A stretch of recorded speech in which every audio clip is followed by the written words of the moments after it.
protection, here to stay. On your path the truth unfolds, guides will whisper, stories told. Let your journey now begin. In the magic, let's dive in. So tell me, what do the cards reveal? What's the truth they conceal? She's the high priestess with the key to every question that's haunting me. A lover's heart or a warning from the past. In the Terran's embrace, I'm spellbound at last. Truth's come undone, it's a dance we must face. In the chaos I find my place.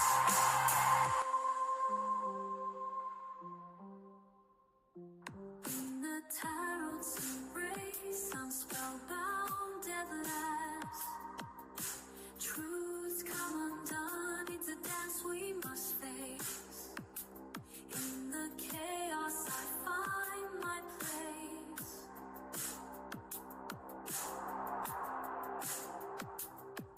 The moonlight glows, the veil is thin. Lunar affinity will call again. Thanks for walking in the light, where guides whisper pure insight. Until we meet, the cards will wait. Mystic whispers guide your fate. With every message our spirits send, for cosmic dreams our souls transcend.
Hello everyone, and welcome in for another live stream tonight.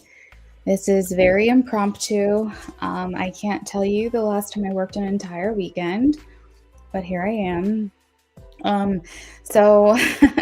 If you guys are catching me tonight, it's very lucky. Unless you follow me over on Instagram, then you knew this was going to happen. I don't really have much to share today as an intro, but I do want to let you guys know that we had another angel donation tonight, which means that one of you in here are going to be a lucky winner of a free mini reading. Thank you to our angel donor for that as well. Make sure that you guys are liking the live stream. If you're dropping a yes/no question in the chat, please. And let's get started. So Aditi says, Nagnath has love for Shweta. Let's see.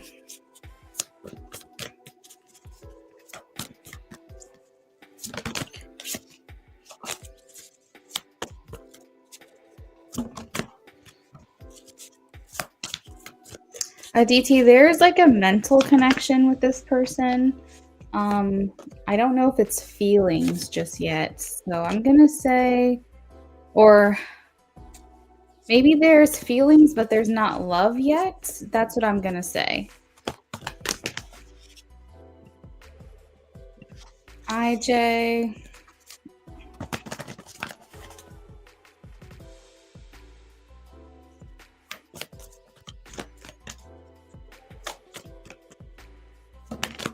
Yes, the world. Someone in her circle, someone who she's close to.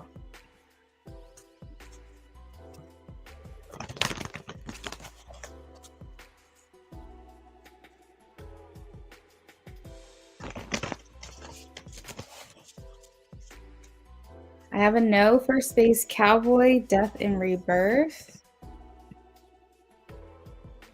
Darella.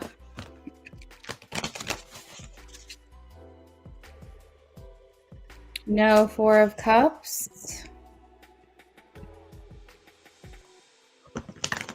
Positive Bear.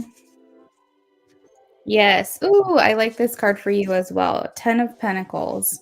That's the card that means long, happy, married life. Nine.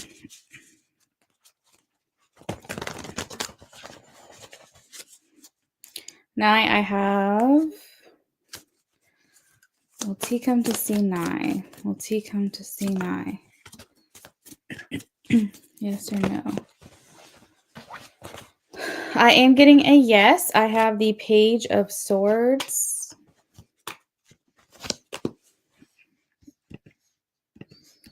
Hood Mystic.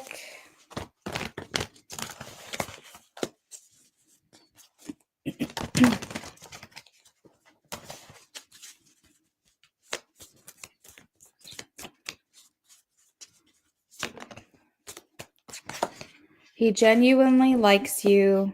Yes. King of Cups.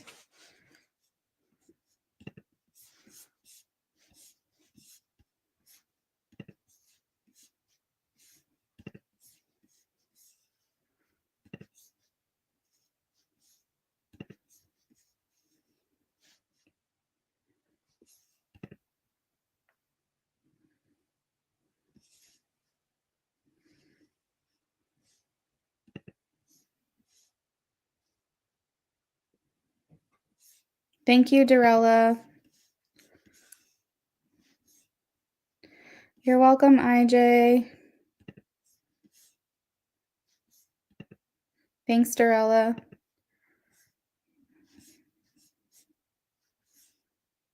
You're welcome, Positive Bear. Thank you, IJ.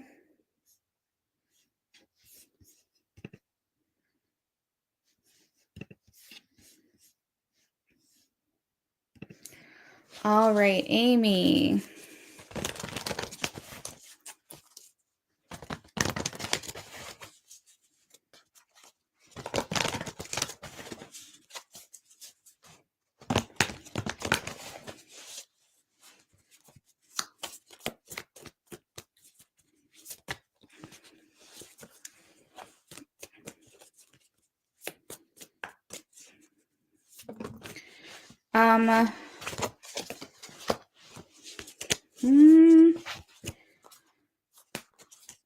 I have the Five of Wands, so that's a no for me, but in this deck, it's like not all hope is lost, is what this card kind of means, because the illustration on it shows that while there is challenges, that we are trying to find ways to overcome them.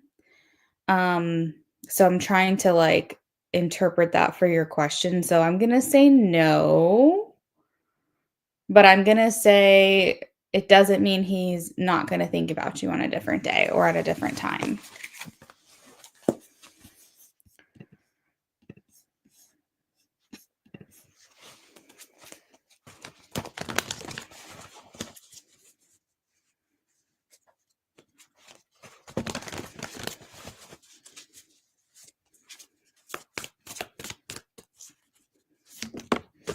I have a yes, Smiley, reconnection, Six of Cups.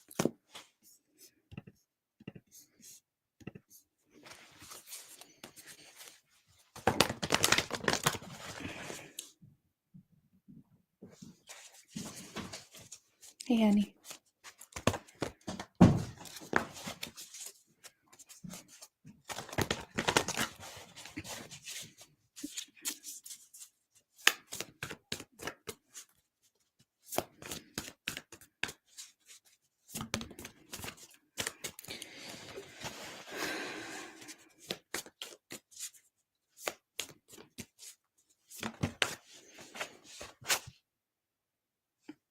Sienna, I think you might be onto something.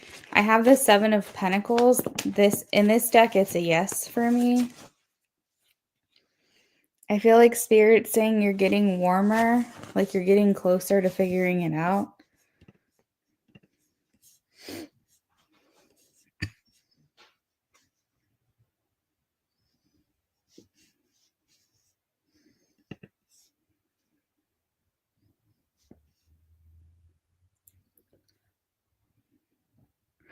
Oh, Amy, I got you. Then maybe that's what it was. You're welcome.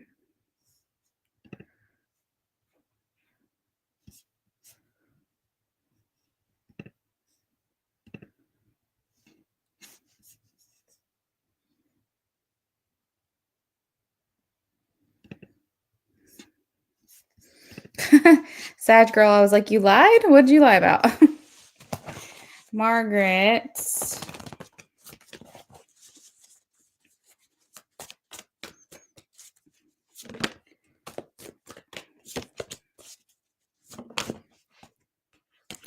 Margaret, so I'm not quite sure what you're asking me. Like, are you asking me if James is going to give you money because he wants to help you?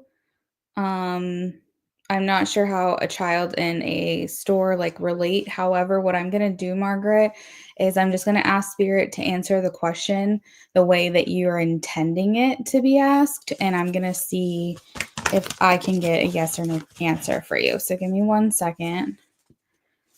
According to Margaret's intentions, is this a yes or a no? Is this a yes or a no for Margaret?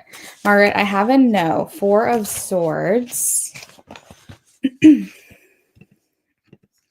Ray, hello. Let's see. Ray, I have a yes for you. 10 of Cups. It's a great card. Emily Siebert.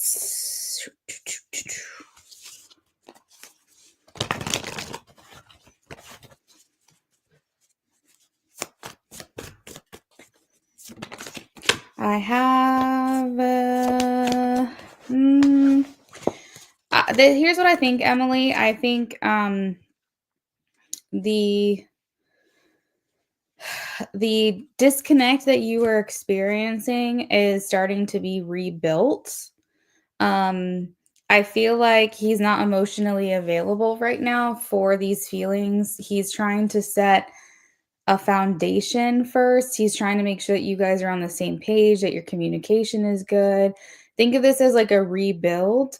So I don't think that he's willing to be very vulnerable right now. I'm sure that there are romantic feelings underneath it all because you guys are trying to work it out. So there's got to be something there that's making him want to try. You're welcome, Margaret. But in general, it feels like a no. It feels like he's more focused on the like logistical stuff, the side of it, because it's the Swords. And the Swords has to do with like mental, being realistic, communication, things like that. Sag girl.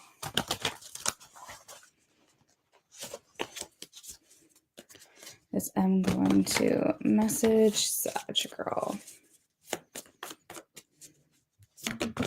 I have a no Sag girl, 5 of Swords. All right, guys. So that is going to be it for the night for free yes/no readings. However, as I mentioned earlier in the live stream, we did have an angel donation giveaway. So thank you to that donor who requested to remain anonymous. And we just want to let them know how much we appreciate that. If you would like to partake in the giveaway, stay in the chat because we're going to get that announced pretty soon.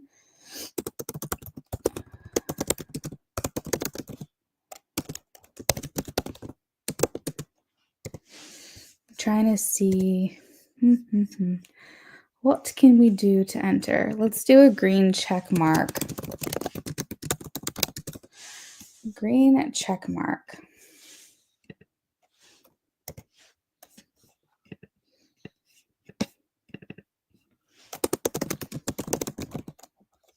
Actually, yeah.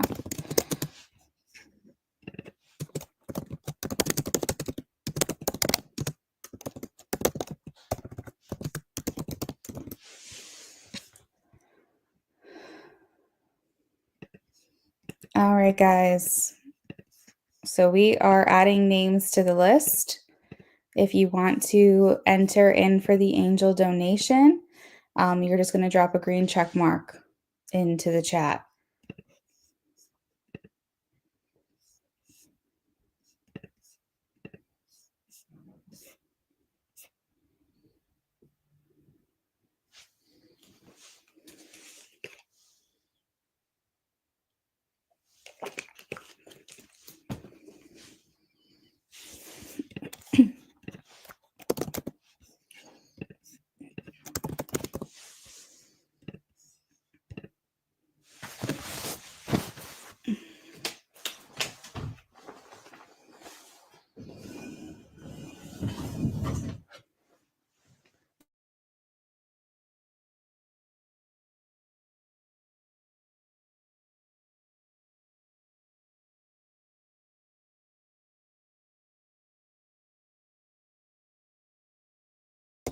You're welcome, Sag Girl.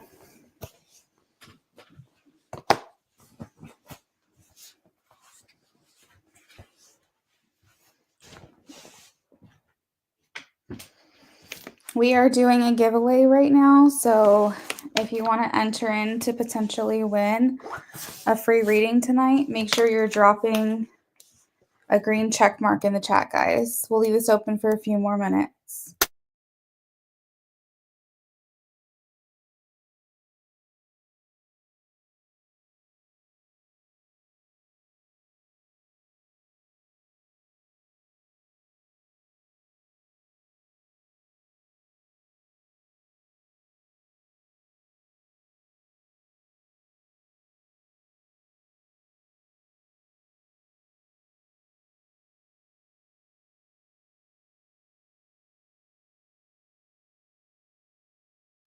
Hey, Noelle, the free list has closed for the night, but if you want to enter the giveaway, we're doing that right now. Follow the prompt on the screen.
Hey, Aditi, let me add you to the list really quickly.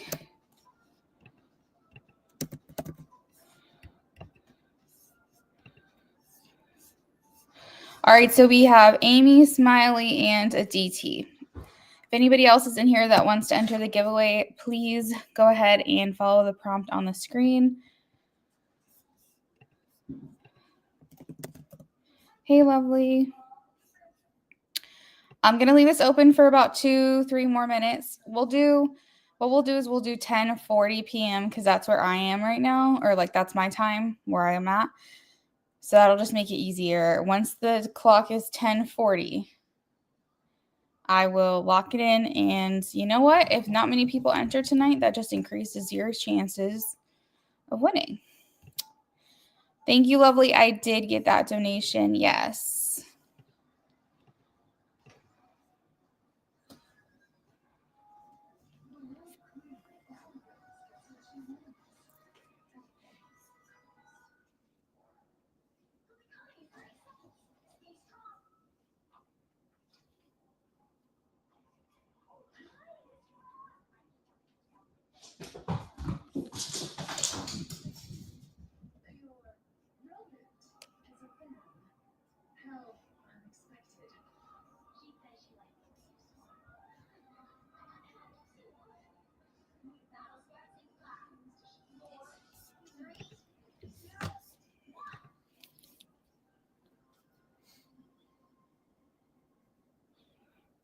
Hey, Ray. Welcome in.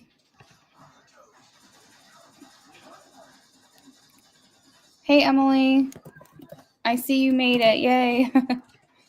Just in time.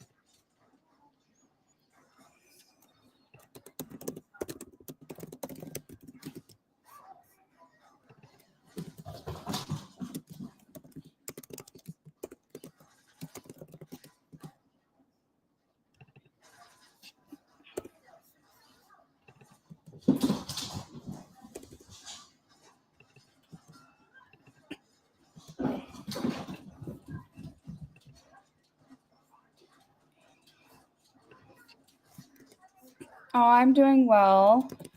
How are you?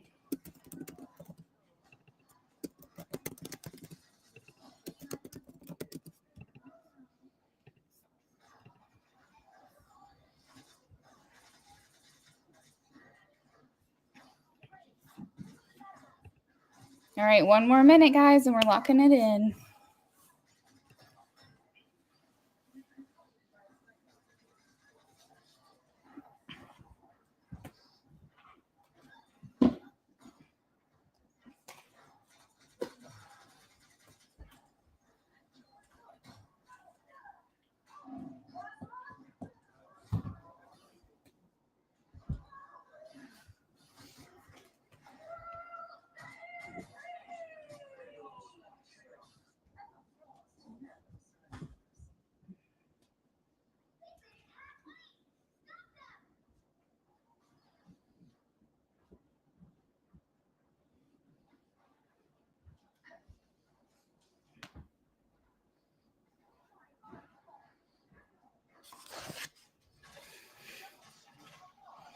All right, friends, it's 10:40 my time, so we're going to lock this in.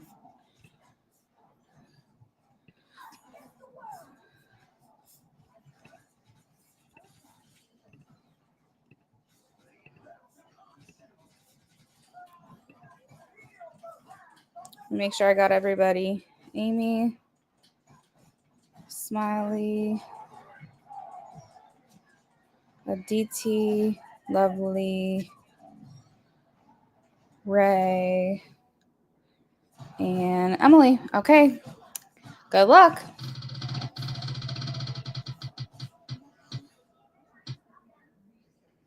I knew it, Amy. I should have called it. I told you were going to win soon. Congratulations. Everyone else, better luck next time.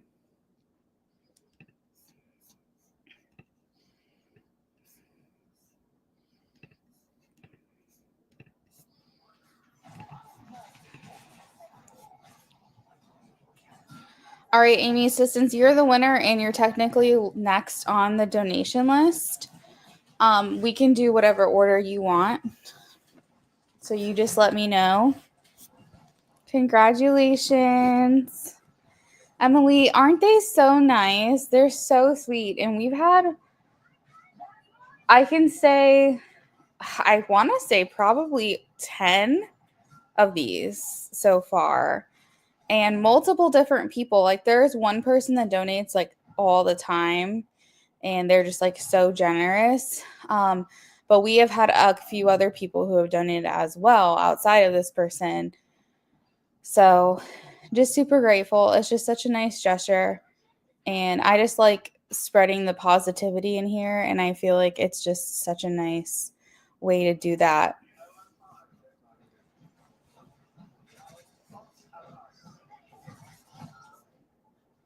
Okay, Amy, that sounds good.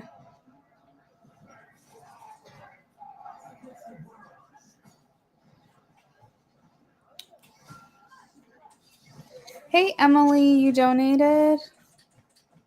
All right, let me put a star next to your name. I got you, Emily, and I also have your question.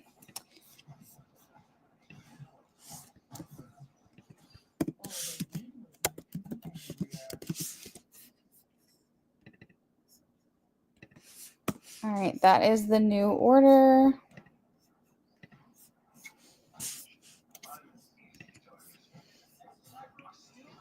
So Emily Siebert, since I have your question and you're at the end of the list right now, if you want to come back in a little bit when it's your turn, you can do that. And just know that even if you're not here, I have your question, so we'll still get it done either way for you. Just want to let you know that.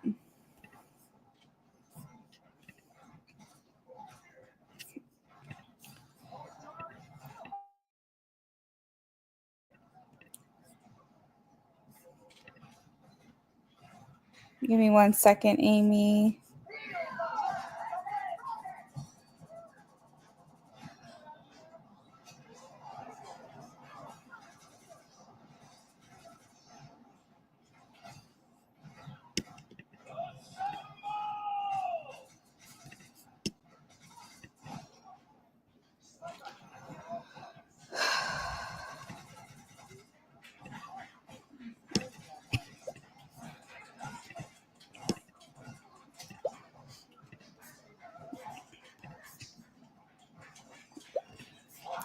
All right, so could we do what does Elias think of my physical appearance? Okay, let's see.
So, Amy, I'm just gonna say it how I see it because you want me to be honest.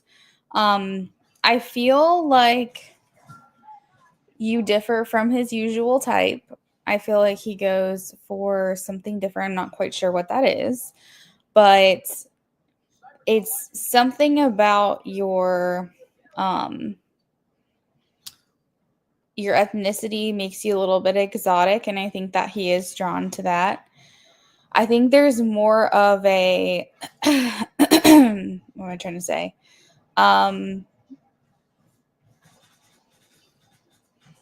Sexual attraction. Then there is more of like a physical chemistry that he feels with you. I think what I'll say is that he was like basically that night you guys got together and like hung out. I think if you would have let him, he would have absolutely gone all the way with you. And I think that's because there is a sexual attraction here. But it's hard to explain because, like I said, you're not his usual type. So I don't know if he would have just hooked up because, it was available and that's what he wanted to do or what. Now, there is a callback here with Ace of Swords. That's again talking about how there's definitely like a mental connection between the two of you. So that could be driving him sexually to want to maybe explore this with you, or in that moment wouldn't have said no if it was available to him. I do think that your physical appearance to him and his attraction to you is getting stronger. It is growing on him.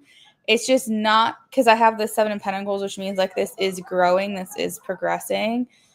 But I feel, yeah, I mean, I just feel like you're not his usual type. So that could also partly be why, because if he's young and he's not open to just anything, and he has like this specific like thing in mind of what he wants, that could be also what stops him from furthering things with you. Because again, we're talking about the level of development and maturity here. Some boys think that there's a certain style or a certain body type or a certain appearance that they want later in their like late 20s, early 30s, realizing that that doesn't really matter as much.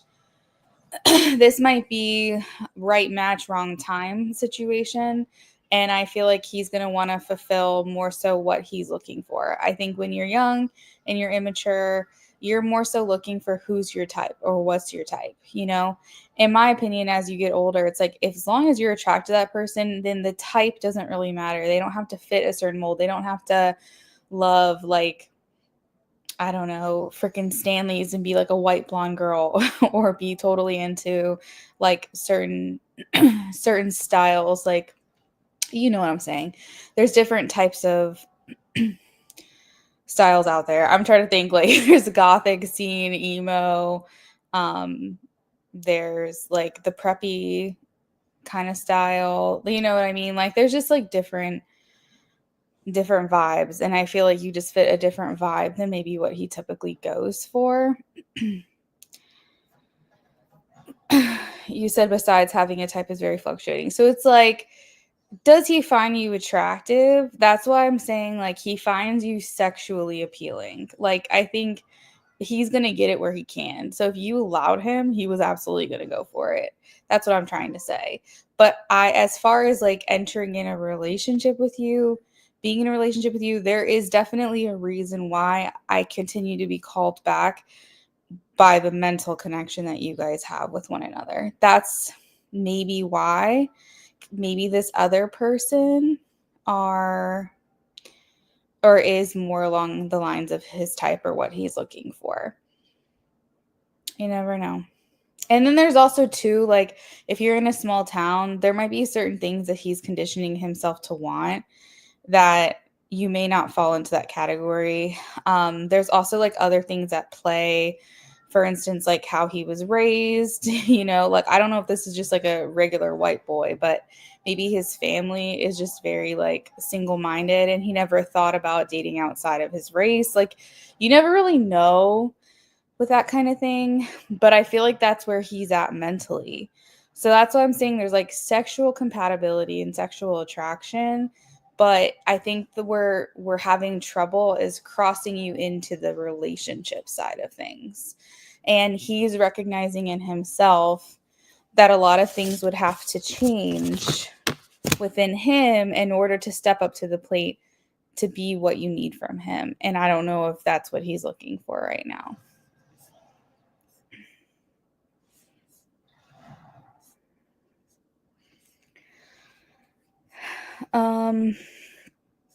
You said you always tell people that it's not a type people go for, it's a pattern.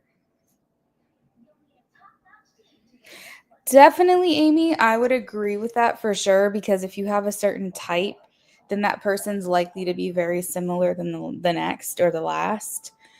I do think it's a little different. You can get someone that looks completely different than the last person and still have the same characteristics and qualities that aren't necessarily good for you.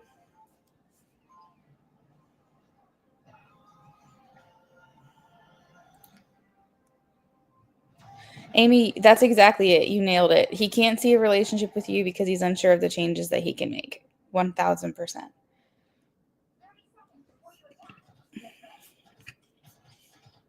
Like every time he thinks about trying to further something along with you or like what that could be like, he's constantly thinking of all the things that he'd have to work through, change about himself, like level up to, step up to the plate.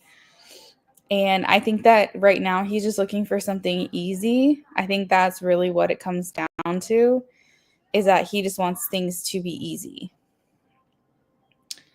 And I feel like he's like trying to be nice to you like I did. And by the way, you can post your next question. I did did read like the comments and like the screen recordings and stuff like that you sent to me. And I'm kind of feeling like an energy from him that he is trying to be cordial. He's trying to be nice.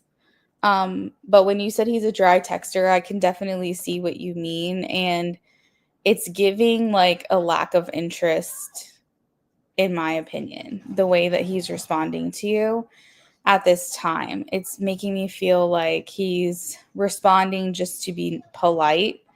But because if you like look at how much you say versus like what he says, and the only thing he has interest in is what any questions that pertain to him, how you view him, or why you do what you do, or whatever. It's like if he's curious about something that has to do with him, then he's like, okay, why? Tell me more.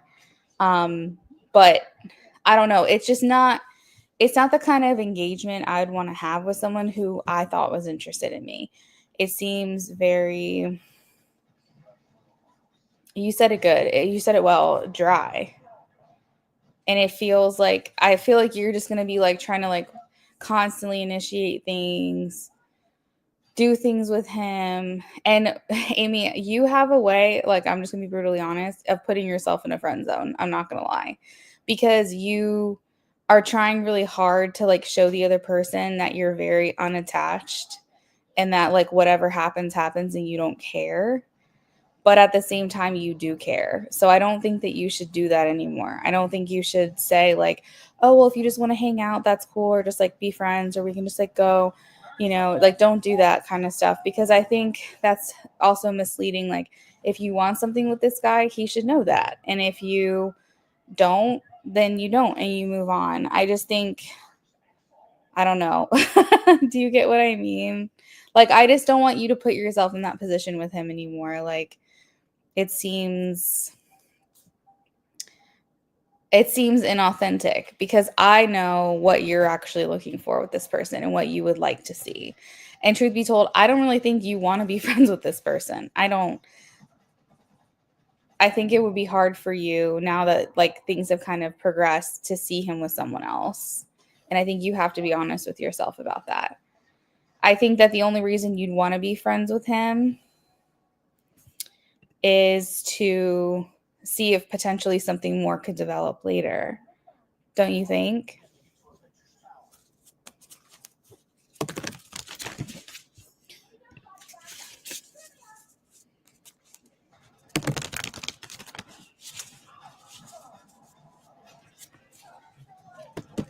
Yeah. So I don't think you should do that. I think you should be honest. Like, if you're looking for something more with someone, then I think you should say, hey, I'm really digging you. And you could say, I have a crush. No hard feelings if the feeling's not mutual, but I just wanted to put it out there. And then if they're like, yeah, no, I'm talking to someone else, or if they're like, yeah, no, like I don't really think I'm interested, or if they're like, yeah, I'm interested, then you can go from there. But like, I don't want you friend zoning yourself, especially with someone that you genuinely like. Exactly, Amy. Exactly. You said you want to be friends, not in general, but you're trying to develop a possible connection with this person. And I think that's where it can get confusing. So I think you have to stop doing that. But what is your question? Because I know you donated for an in-depth reading.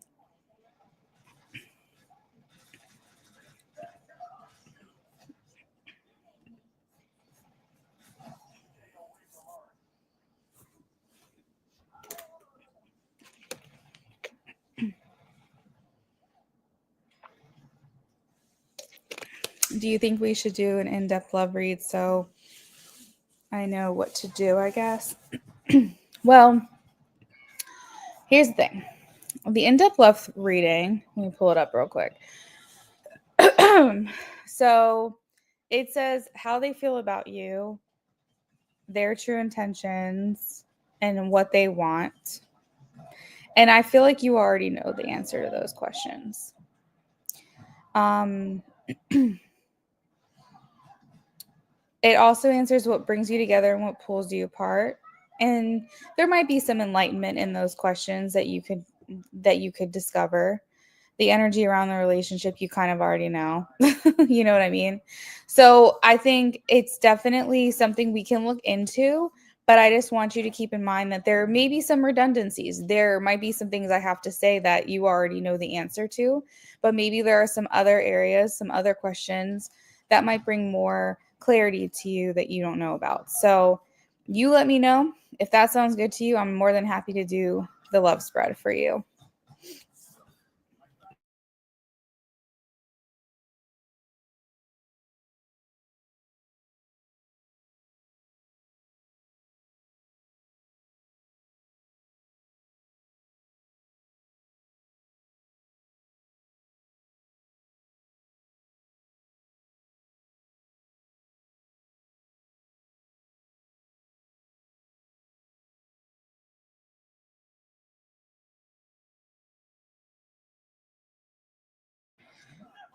I want to see if what you have a possibility in the future, essentially.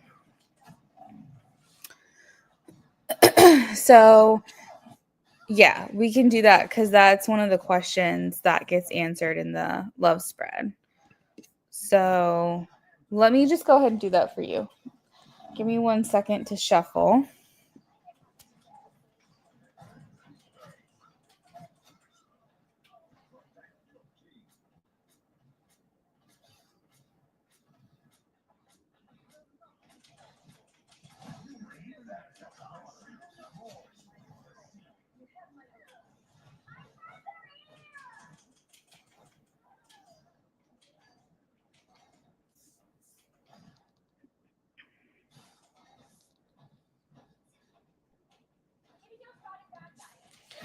Okay, then let's do a love spread, especially with what I said to him and how I've asked him if we can get a pony together. Okay.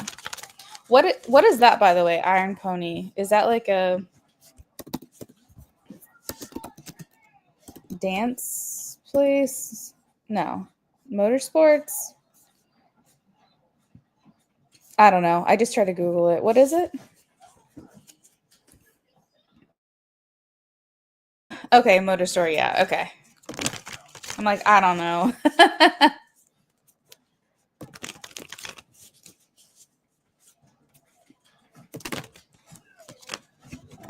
he said sure, but I'm just unsure if he actually wants to go with me. Well, let me pull a card on that real quick. Hold on.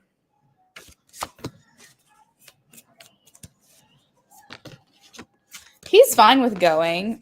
Seven of Pentacles, the Chariot, and Justice. I mean, I think the problem that I have with this connection at this moment is that he's very indifferent. So he's like, yeah, sure, let's go do that. But at the same time, if you guys didn't go do that, he would also be fine with that. So it's like, I don't know. I'd want someone to have a little more interest in me than that, than just being like, yeah, sure, let's go. Like, I wouldn't want to feel like I'm like pulling them around to try to form a connection with them. That's my problem with this guy.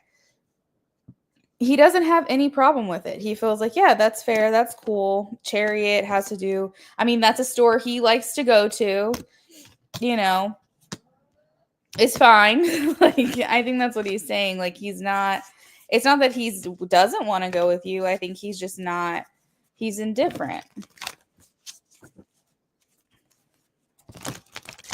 It's probably because this other person, I'm not going to lie to you, Amy.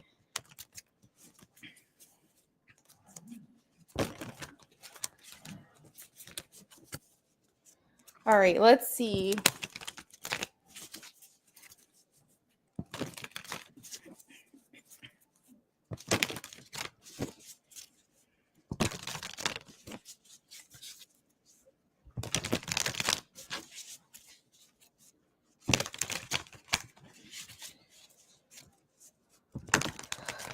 Yeah, I do. I don't think this is you, Amy. I really don't. I think this is like his other situation that he's got going on right now. Because this is what I think, Amy. I think that how do I explain this? As time has gone on, he's getting closer and closer to this other person. So, like, let's just say in the beginning, we're just going to throw a random time out there. Let's just say when you and him first met, he knew you day one, and he knew this other connection, let's just say for a month. Okay. And now he's like, okay, well, her and I are not exclusive. Like, we've just been seeing each other, talking, hanging out, whatever. Definitely interested in her. Had no understanding that I was going to meet Amy.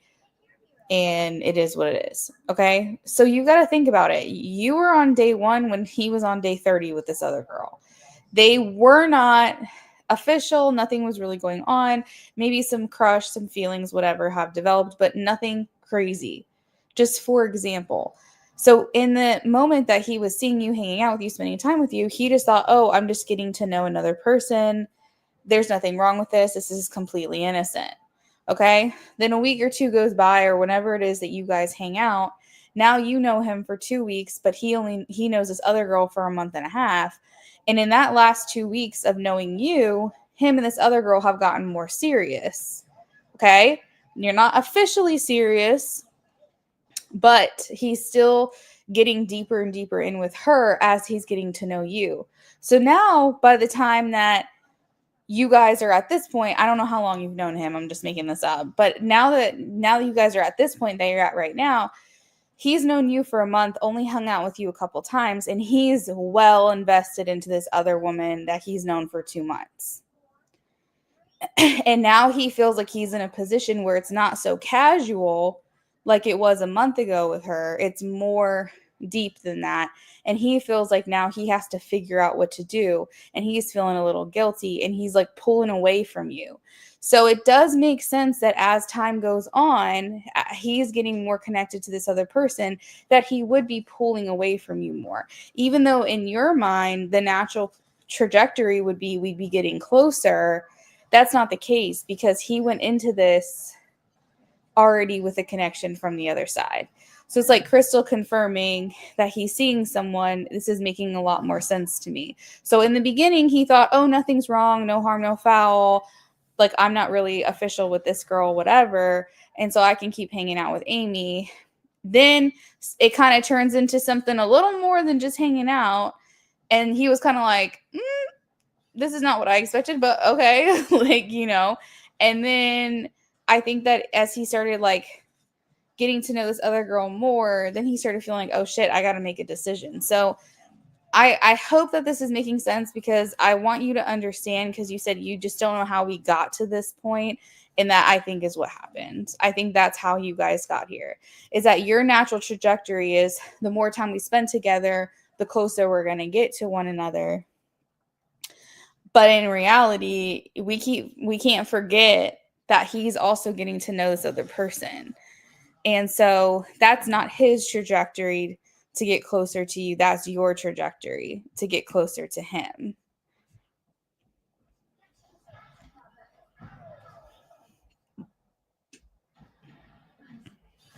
Right. Exactly. Exactly. Yep. I'm reading everything you're saying. Yep. Yep. Yep. Okay. Perfect. All right. Let's take a look here.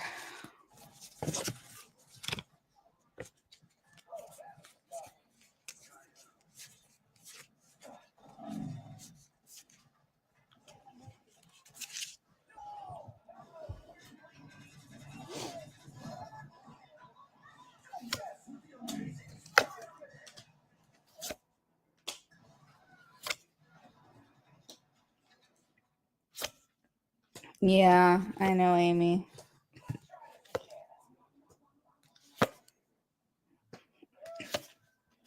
Well, here's a question for you, because he wasn't the guy you liked at first. You kind of had your eyes and you were kind of smitten on someone else, right? And then you found out that they weren't really the person to go for. But when you remembered that Elias was liking you the most out of the three of them, then you're like, okay, well, if this isn't the guy for me, let me go for Elias. Amy, is it possible that you might have given feelings to someone that you didn't initially have feelings for, and that you kind of curated this crush for yourself because you knew that this person had the most interest in you? Is that a possibility? Because a lot of the times we can put, I don't know, it's like how to word it. I think it's something I've seen multiple times, like online. They word it so perfectly, but basically it's like it's our love that makes that person seem so great. It's our feelings that make that person seem so great, when in reality they might not be that great or they might not treat you that well, or they might not be everything that you think that they are, because your feelings are what make them seem amazing. It's our feelings for them that give us that, you know. And that's not always the case. I want to be clear. Sometimes people are just good people and you have feelings for them because you have feelings for them. But this is more in reference of, if you feel like you're falling for the wrong person, that the love and excitement and crush that you feel for that person is coming from you. It's coming from inside the house. It's not what they're doing for you. Because we can have, like, not saying this is Elias, but I'm just saying, like, someone can be a total like fuck boy. They can have nothing going for them. They can like not contribute financially to anything. They can basically just want to hook up with you and that's it. And they're literally giving nothing to you at all. But these women will be so obsessed with these men, and they will be so stuck on them, and so like they know that they're not good for them, and they will literally love the shit out of them. These men are giving them crumbs. They're giving them absolutely nothing. And these women will be like, I'm so in love with him. I'm so obsessed with him.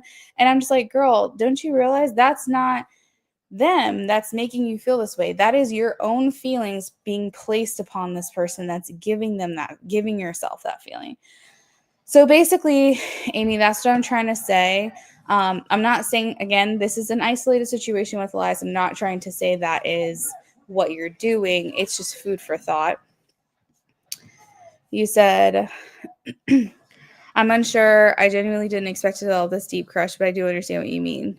Because, like you said, he's young and it's is literally growing. Not that he's literally growing.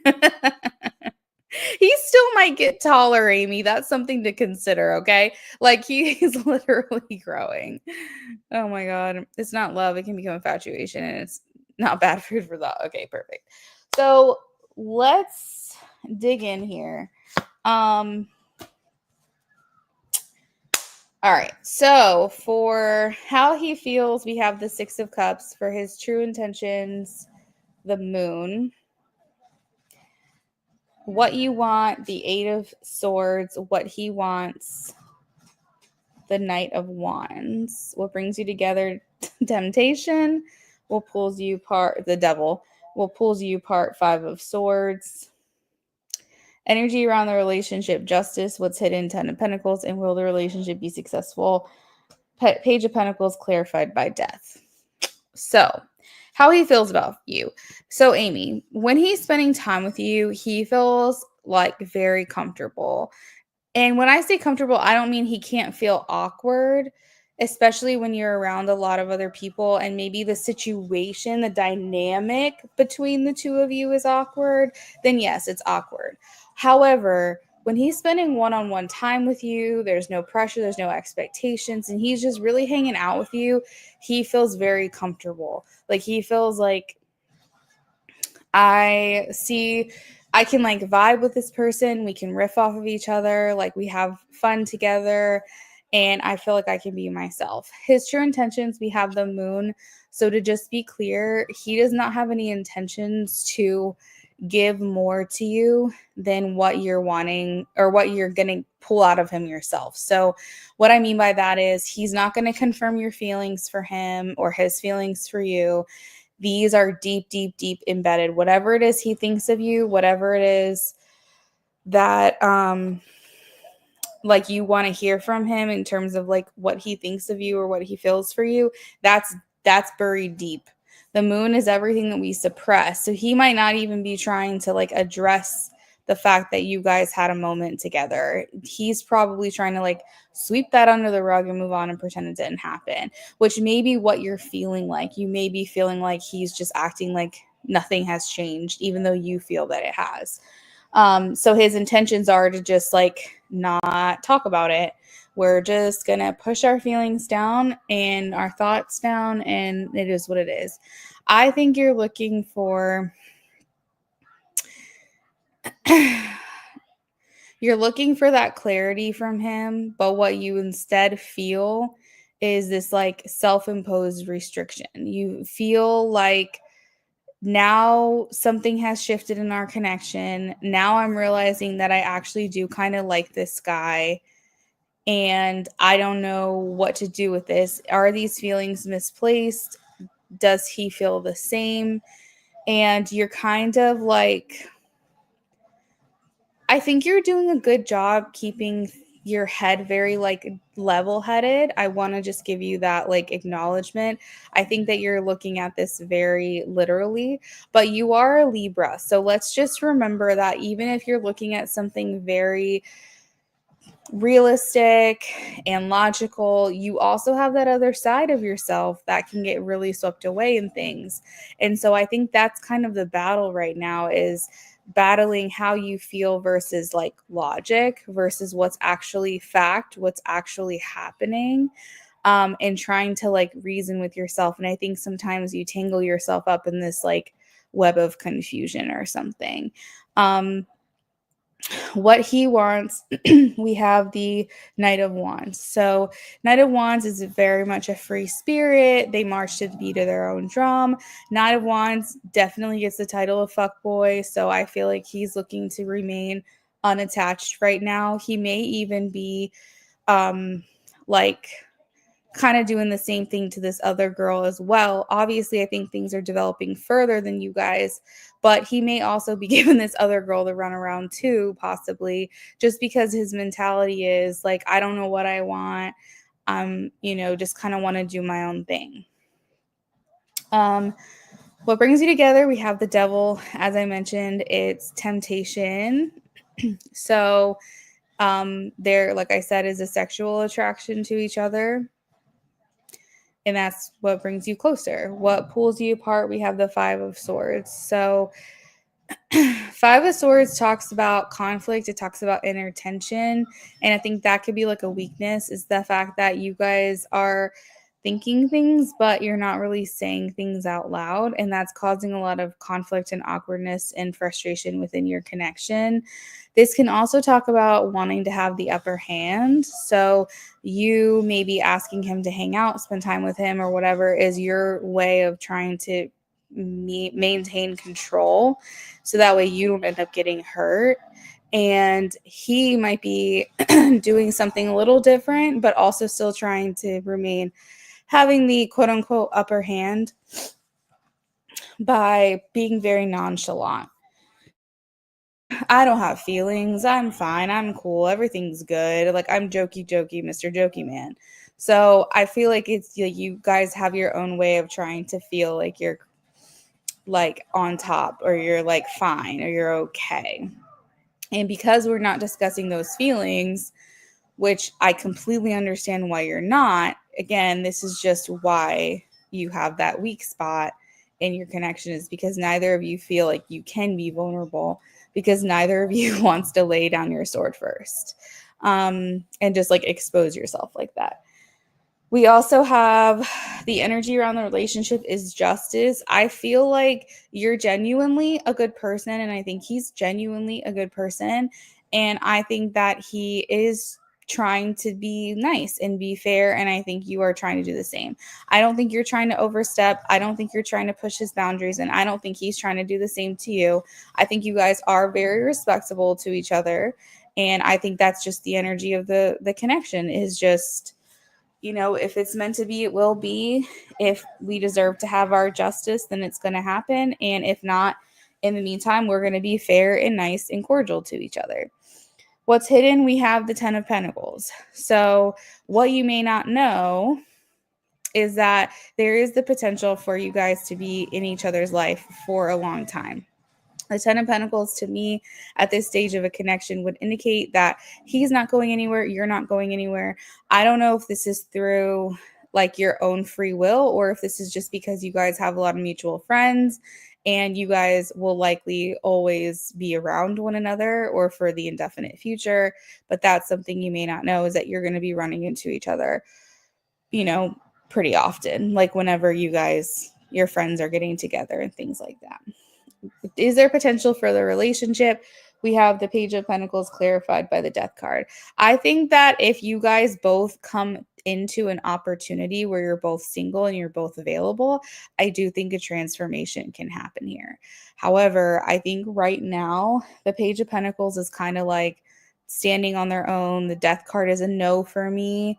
So along this current trajectory, Amy, if I were to guess, as far as a romantic connection with this energy, I would say no. At the same time, I did, and I don't want to be too confusing, but earlier I had saw the Five of Wands and I said, oh my God, how did I word it? It was the Five of Wands for your yes, no reading. And I was saying, it was like, don't give up hope or something. I can't remember specifically what I said. I'll have to go back. But basically, like, never say never. I feel like it's one of those things where if the circumstances are providing itself, like the opportunity arises, because the Page of Pentacles is all about opportunity. It's like if you guys are finding yourself in the same place at the same time, I don't see why it couldn't happen. But as of right now, I think that you might end up just meeting someone new. I think that he's kind of doing his own thing, you're kind of doing your own thing. And I think it's very possible that you might just give up on this connection and move on. And he's just left behind at that point. So this is like a wait and see. Um, I think as long as he remains entangled with someone else, you can just kiss this idea goodbye for now. So we'd have to like allow for him to play out this other situation. Now, if for whatever reason they don't become official, they're not established in a relationship, um, he decides, I thought it was going one way and then it ended up going somewhere else. And then you guys ended up finding the opportunity to come back together and spend more time together. Obviously, that's definitely something that could happen. It's just as long as you know that he's talking to other people, I would just have this understanding that it's probably not going to happen.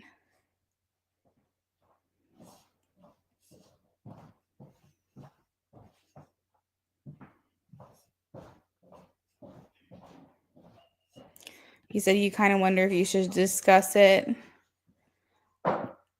I'm sorry, I'm late on what you were talking about there. Hey, Pearl, donations only right now. Gotta throw your towel in. Remember, right? Match wrong time. Yeah, I mean, like, I think you guys are like, a good match. But I think that he still has to sow his wild oats. Like, if I were to guess, I would say you guys would be like 25, and he would be like 23, 24, 25, and you would be like close to 30. Like, I think he has a lot of growing up to do, is what I'm trying to say. So I think you really would just move on. If I were to make my guess, if I were a betting woman, I would say you move on. I would say you're like, whatever, do your thing, and you find someone else.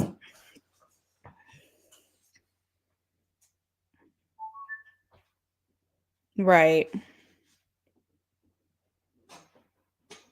But right now it's not it at all.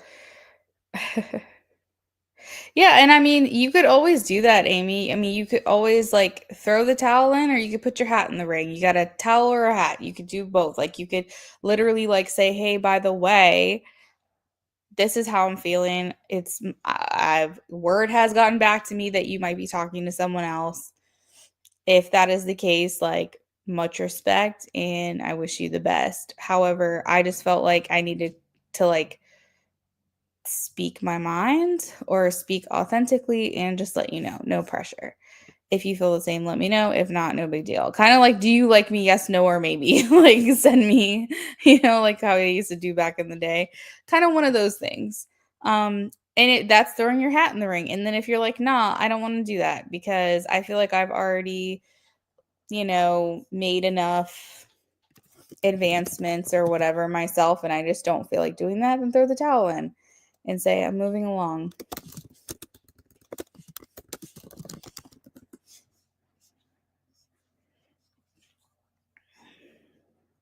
It's confirmed to me more of how I need to move on, but I know my heart needs to catch up moving on for my attachment. Move on right now. But I know I would be open to us still for the future. Yeah, but what if you find someone who's like so perfect and so amazing and you actually like have attraction for him immediately? Hey girl, are we doing messages from Mike? Like maybe Amy, Elias, you would realize like, okay, he ain't shit. Maybe. You never know.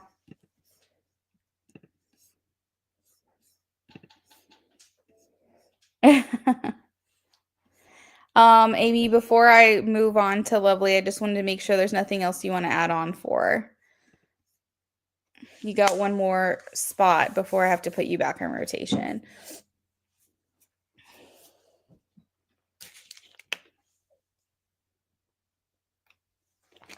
Yay. I like that attitude.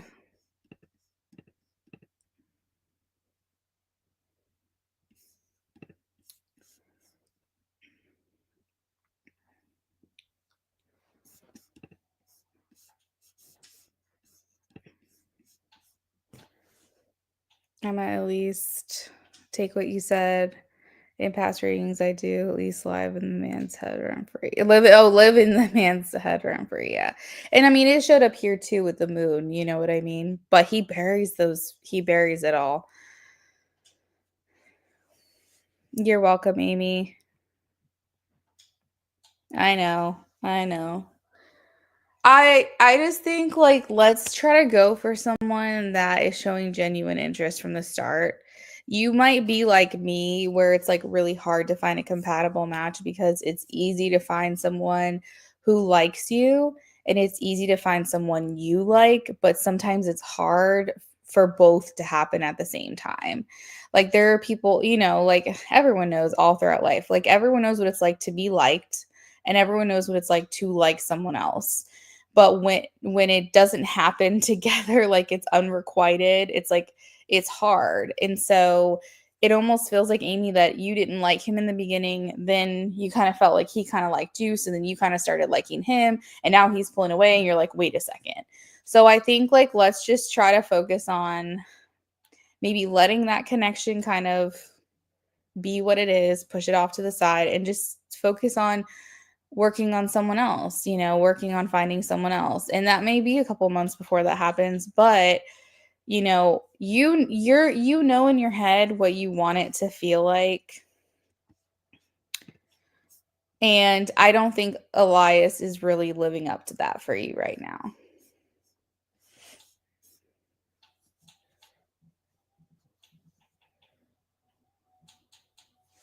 Yeah, it seemed like it.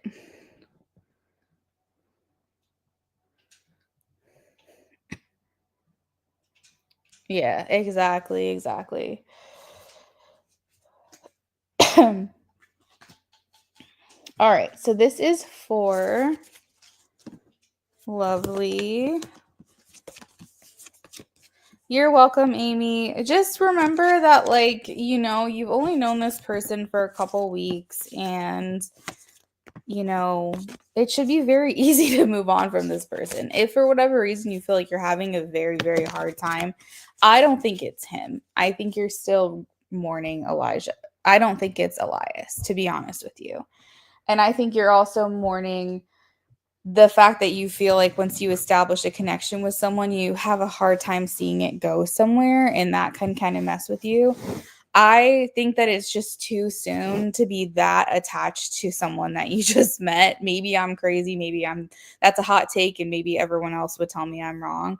But I think it's your feelings that you have that run deeper for wanting to find that kind of connection with someone and feeling like it doesn't work out for you.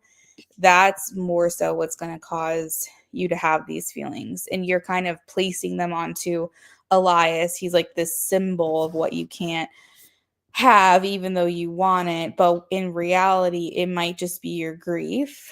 And it might be also just like your general perspective when it comes to your love life as well. He said, I'll see you later. Gonna eat real quick. Have a good night. Enjoy your dinner.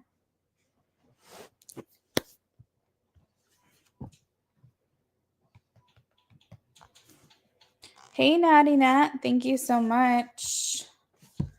I've got to update the list. Let me actually do that really quickly here.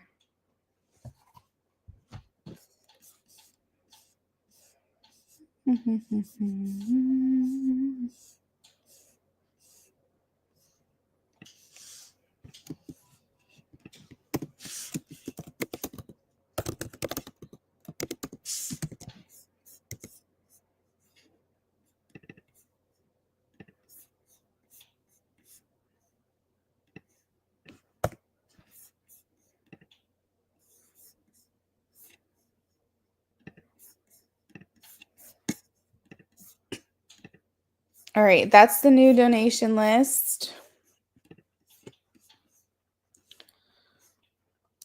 Jay, free list is closed. Donations are open.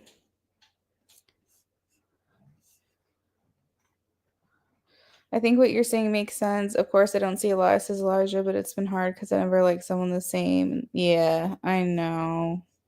And it also doesn't help that he's a part of the same friend group, so you feel that connection on that level as well. And maybe it made you feel closer to Elijah for a little while.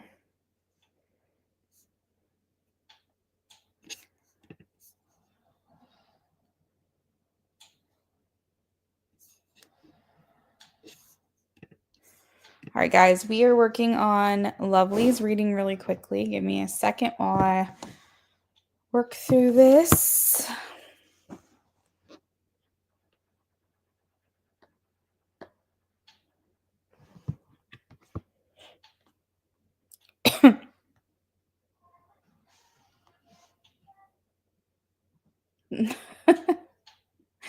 What's going on with Sabrina Carpenter on your screen, babe? I guess she's in Fortnite now. That's so random. That's actually kind of funny. I like him dancing to her. That's hilarious.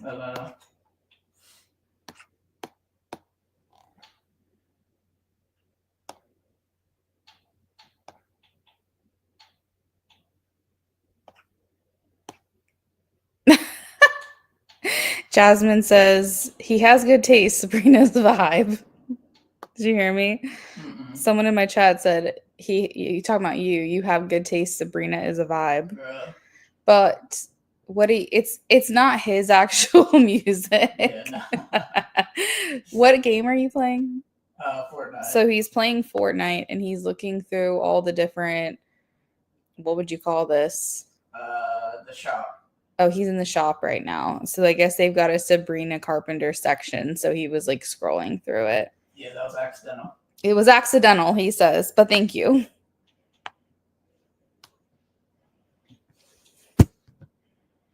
And also, I agree, Sabrina is a vibe.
Hey, baby. Do you mind grabbing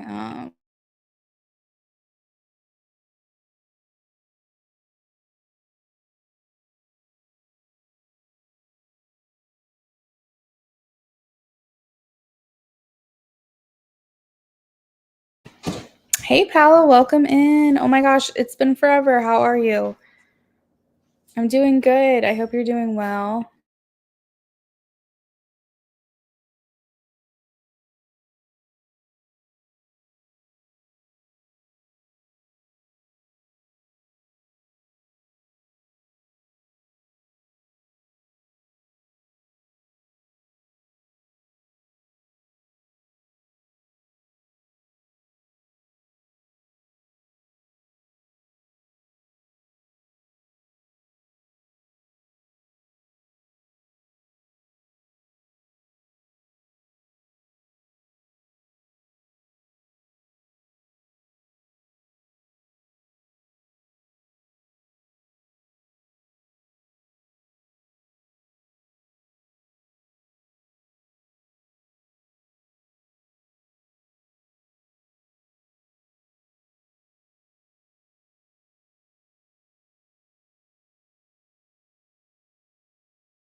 Great, thank you. I'm glad you're doing well. Good, I'm so glad to hear that. Yeah, we are doing well over here. You know, just chilling. Same old, same old. Which one do you want?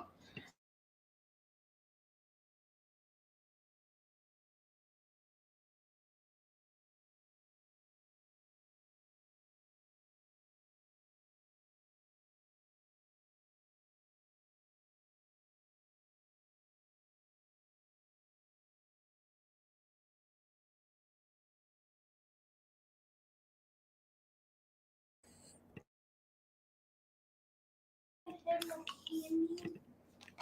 You can't have no candy. You nuts?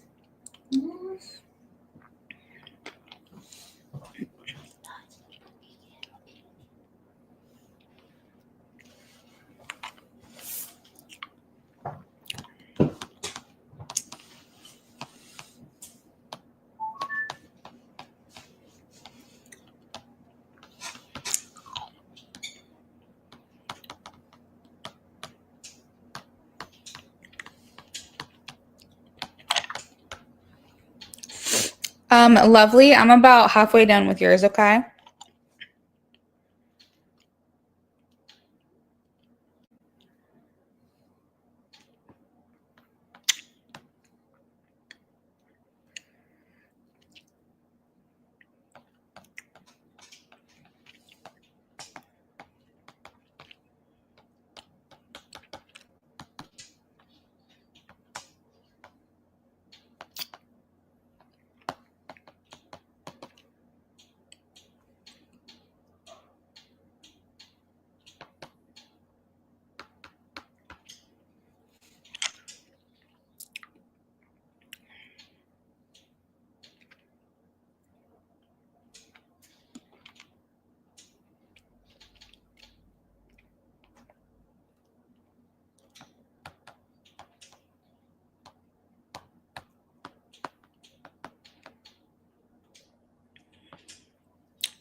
All right, lovely. Your message is, the connection we made is not ordinary. It felt sacred, like we met for a reason. But I also know I wasn't ready. I just don't know how to stay. I always find myself running and I don't know why. With you, I chose the path of silence because I thought it would hurt less. But I'm finding out the hard way that this isn't true. I can feel you so randomly. What feels like you reaching out in my mind, asking without words if there's something left. There is. I imagine a future where we're finally free of all the heaviness and try to come back together. I just don't know if you would let me back in. There are things I still need to say, truths I owe you.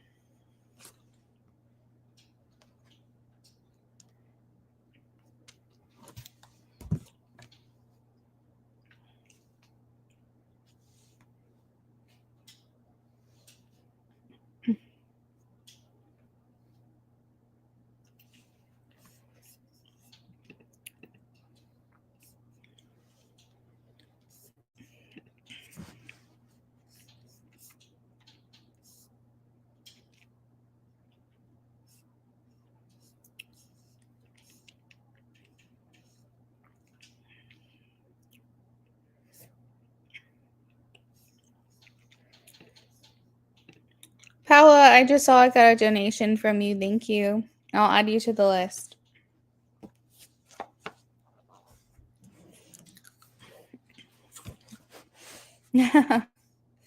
Glad to hear it, lovely. Does that reconcile your readings for the night, or is there anything else you needed?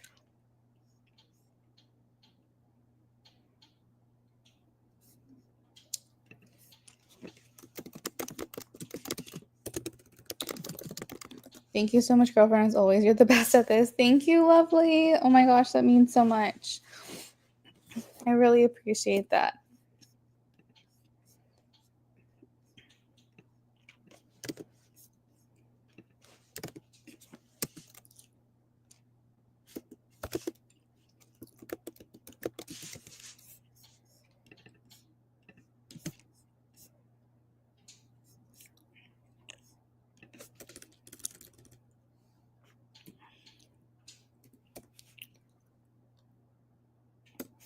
Hey, IJ.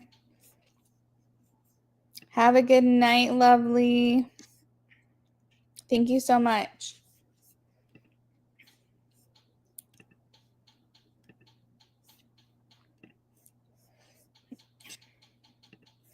All right, IJ, we've got you down for an in-depth reading.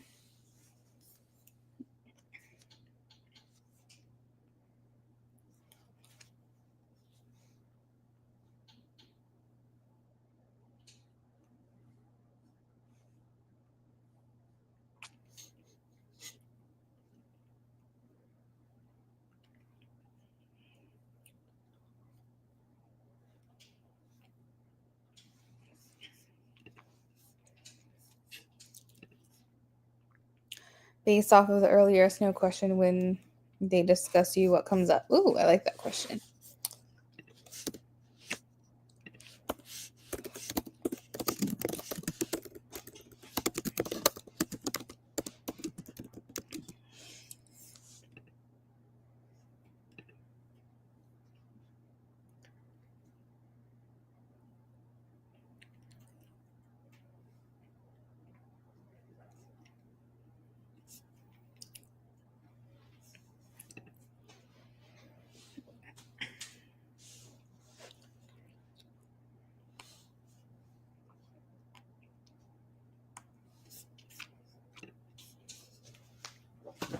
Oh my god, I'm sorry, Bodhi. I didn't mean to scare you. What the heck? You okay?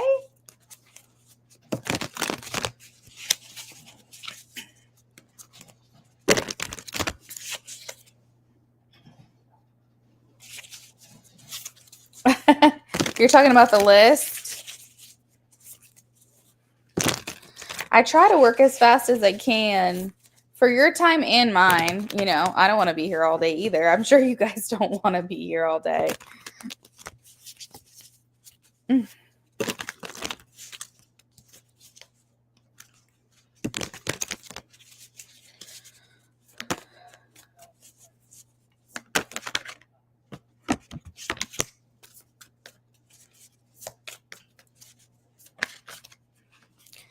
I think she's like, I got this guy. You might have a nickname, IJ, actually. Like, maybe she doesn't call you to this person by your name. I know that's kind of classic for people to like have code names. So you might be labeled as something to her. I mean, I don't know. Like to her, you're who you are and you're your name. But like maybe when she's referencing you to this other person, um, you're like you've got some kind of nickname possibly or something like that. Um, but I feel like she's saying like, I feel like I've got this guy and you know me, like I just, haven't dated anyone in a while, not really talking to anybody, but I feel like he just makes me feel so special. Like he really makes me it's not that I need him to make me feel special cuz I obviously like do feel that way on my own, but it's like a connection that like I've never really experienced before where someone just like unconditionally supports me without any kind of expectation. I feel like whenever I'm talking to some guy, I feel like, I feel like they always want something from me. And this guy, whatever your nickname is to her, or whatever name she refers to you as, he doesn't do that. Like he doesn't do that with me. He just moves along. And like the crazy thing is that I did think that he wanted something with me, like he wanted something from me, but he is just so nice and he's so consistent and this is how he's been for such a long time that I truly think this is just genuinely how good of a person he is, and I'm just really attracted to that. He like supports me, celebrates me, says such nice things, and he's really turned my head. Like he's got me looking at him a certain way. I just feel like the more I get to know him, or if we ever spend more time together, I'll feel very, very comfortable in his presence, feeling like I can trust him, feeling like I would be safe around him, and that I could kind of like share how I'm feeling or share what I'm thinking. And I really don't know what his intentions are, but I feel like it's kind of clear that he's into me, but I don't know exactly like how much. I don't know, because at the same time, like I don't really know what he wants from me, but maybe conversation right now. It just seems so nice. And like I think also IJ, I'm gonna kind of step out here as like Luna now that I'm not channeling anymore. But I feel like when she's talking to this friend, it's like, oh, I heard from so and so today, So it's like I feel like she's talking so highly of you. And I feel like she's telling this person, like, when you guys have talked again, or like her friend is like, hey, did you hear from blah, blah, blah? And then she's like, yeah, actually, I did. And like, this was the conversation that we had. So sharing probably some things that you guys have talked about. But I think she's just so overwhelmed with the fact that she feels like you are just so consistently available and nice and supportive, and you haven't said to her, send me a pic real quick, or like like you're not doing that to her. You're not like trying to engage with her in a disrespectful way. Like I think you're kind of really setting the bar very, very high, and you're kind of it's kind of funny because I almost feel like you're setting the bar so high that only you would be able to reach the bar that you've now set. And that's actually probably not intentional, but it's going to work out in your favor because of that. Um, so she might be like, maybe he's playing the long game. Like maybe that's what her friend is saying. Like maybe he just genuinely is interested in you and like sees the value in you, and maybe he's playing a long game. Because it's the 7 of Pentacles. So like, and that's the other thing is she's like, yeah, he's also like super patient. If I take a while to get back to him, he's like, no worries. Like if I apologize to him for like not being very communicative, he's like, it's all good, no worries. Like, I don't know, this dude just has me like questioning what the heck is going on here between the two of us. And I think really, IJ, I think she just speaks very highly of you. I think that she says like a lot of really nice things, but I think her main perspective, if I can interpret this correctly, is what do you want from her? Like, what do you want from her? And again, she's not wanting you to be like, tell me what you want. But I think in her mind, she's kind of going like, is it really true? Like, this guy really is just so like such a good guy, so generous, so thoughtful. You know, and it's like clear that he's into me, but at the same time, he's not like being very forward either. And so I'm kind of in this place like, I don't know. I think she's kind of used to men kind of making their move pretty fast. And so basically, because you haven't done that, not in a very like obvious way, she's like, I don't know. She's like, what's going on? Does he want to be with me? Does he not want to be with me? She's just so used to a different type of dynamic with people. And I think, I don't know. I think it's like a happy confusion, if that makes sense for her. It's like definitely excitable and it's pleasing for her. Yeah. Exactly. So, yeah. Has she given you any indication that she would like has she signaled to you at all that she would be open to you asking her out, or do you feel like it's still too soon?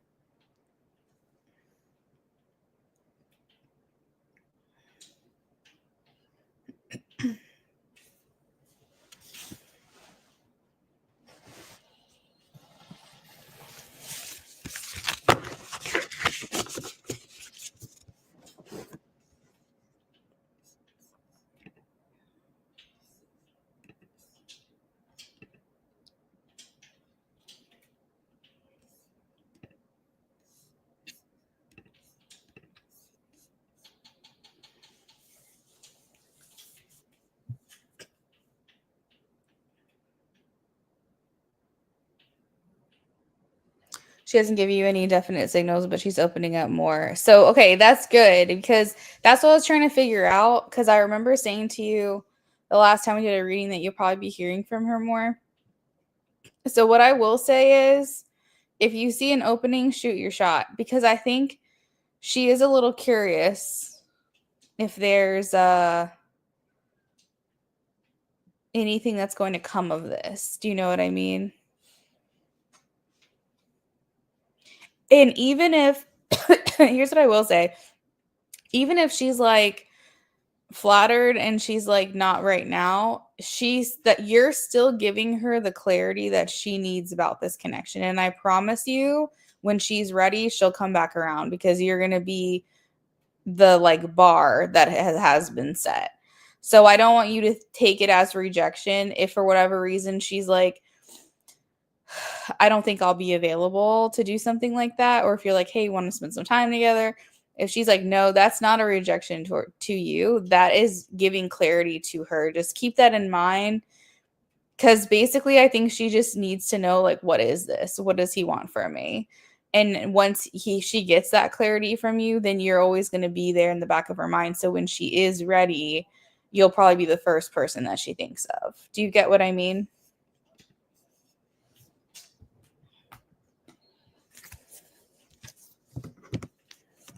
But obviously, I'm hoping that you find the right time and that she does say yes.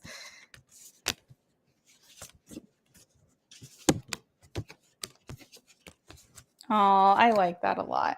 You'll know. You'll just get this like feeling like, oh, I think this is it. I think this is the moment. So just keep following your intuition with that because you've been doing so good so far.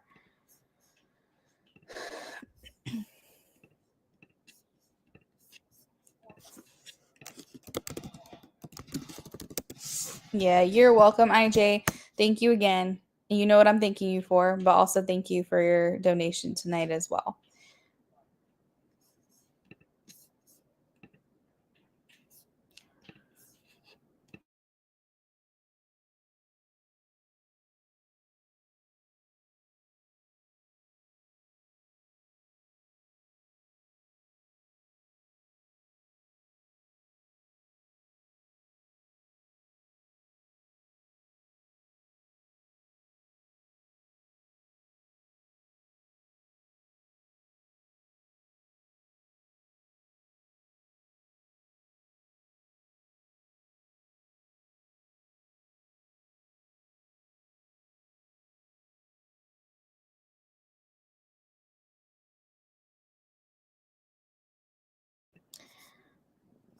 All right, so next up we have Jasmine.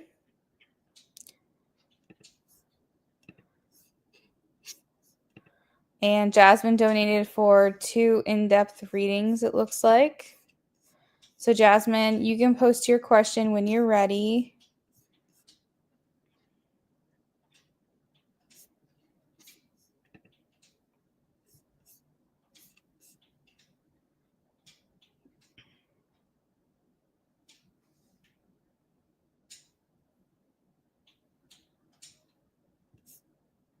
Hey there. You did 2 in-depth readings, right? The little hug emoji. I know, it's one of my favorites to use.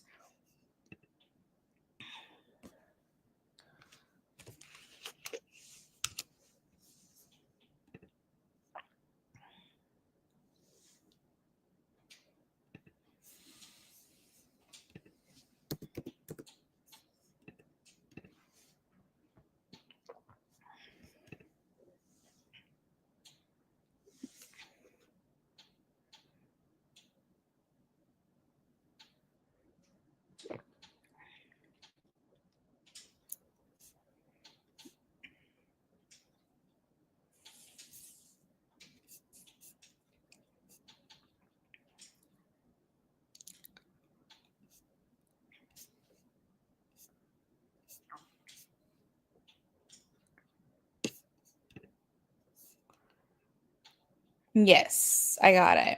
2 in-depth. Yep.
So first one is about C. What does he feel about you currently? You really want to reach out. You feel like you shouldn't.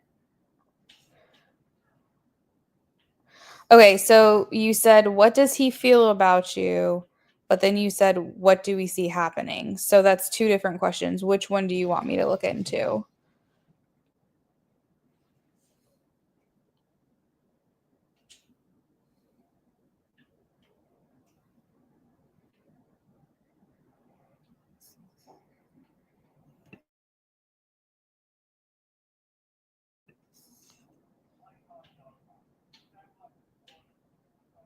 Okay, so let's look into what does he feel about you. All right, let's take a look here. Well, first of all, I am going to look into should he reach out, because that's kind of along the same lines of like his feelings, like if he's in a more open headspace. Let's see if we're getting any changes here.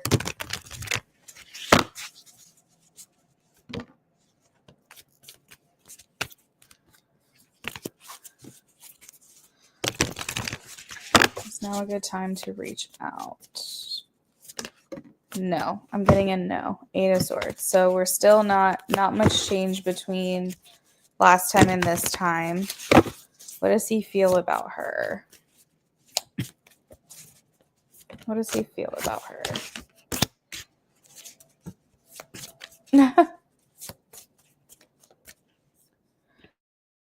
So I have the Justice card and I also have Temperance.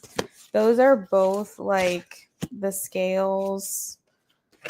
Temperance is doing things in moderation, not really being like too forward or like not interested.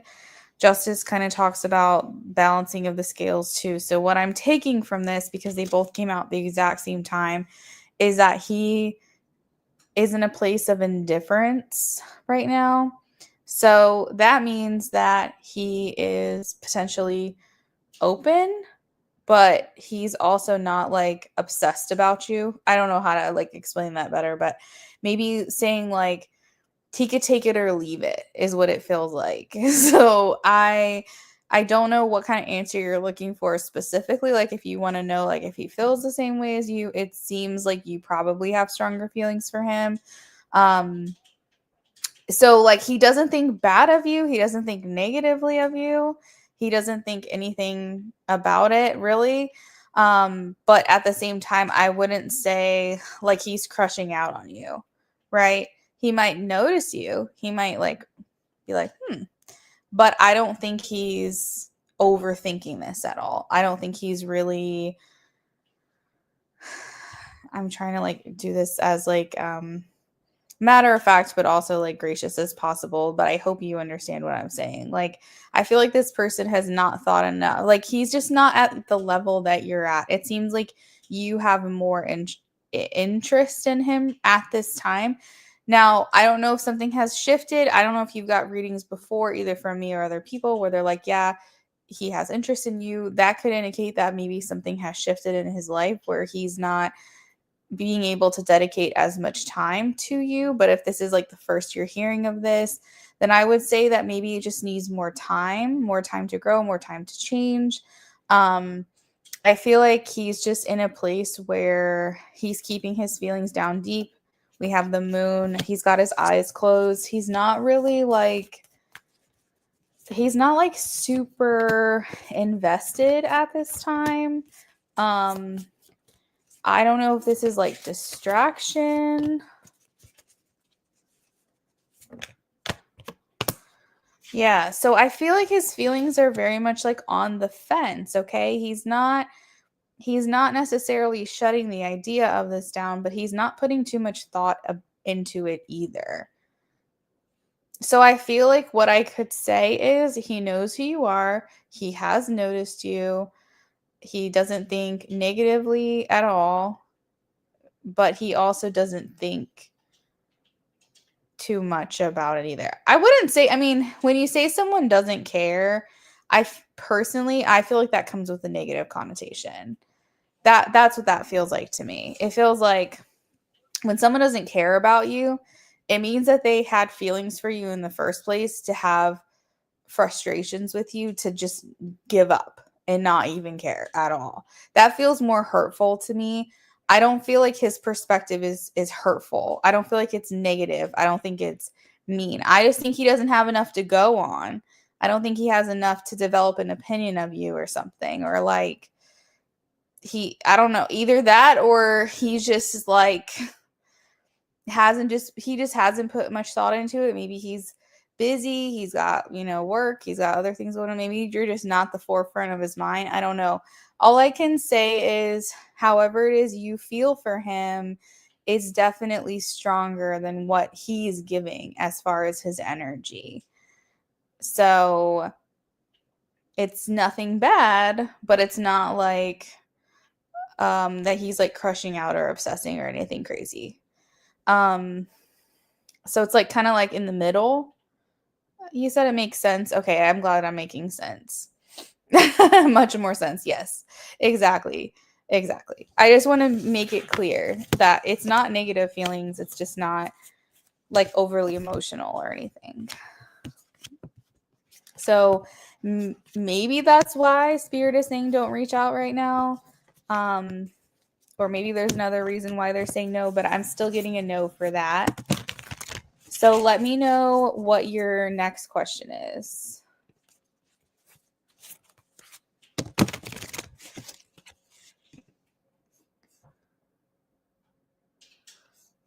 I don't know how you know this person. And I don't know why Spirit is saying don't reach out either. So truth be told, I don't know how to answer that question. Like, for example, if I was trying to get to know somebody, I would just get to know them in person. Like, that's what I would do. But if you don't know this person in that way, and the only way to communicate with them is via social media, then I truly don't know how to answer that question for you. You're making good sense. But what I'm saying is, Spirit is saying don't do it right now. So maybe you have to like bide your time. But again, you have free will. You can make your own decision. I just don't want you to be disappointed if he doesn't respond, doesn't see your message, or if you get a very dry response from this person because you reached out now, maybe in a time where he's not as receptive to something like this. So I don't really know.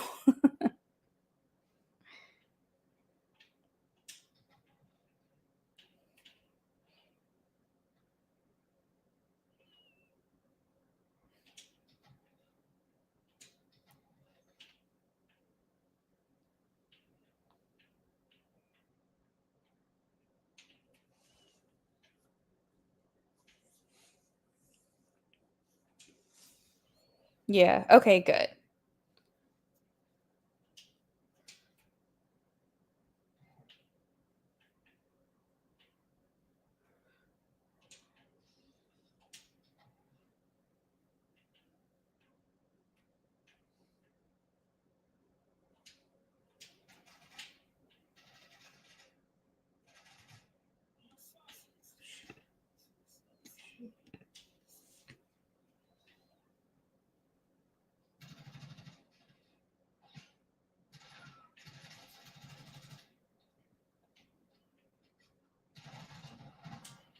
Good job, babe.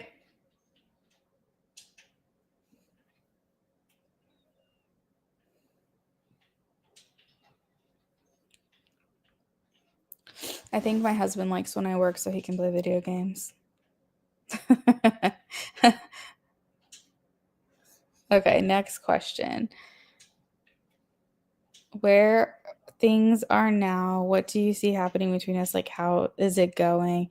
Thinking about dropping the idea of putting any effort in completely. Okay, so you're considering walking away from this altogether. But before you make that decision, you want to know what the potential is of this connection as it stands right now. Am I understanding correctly? Okay.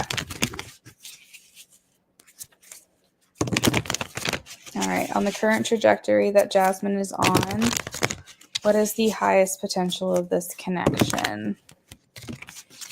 The current trajectory that she's on right now with him, what's the highest potential of this connection?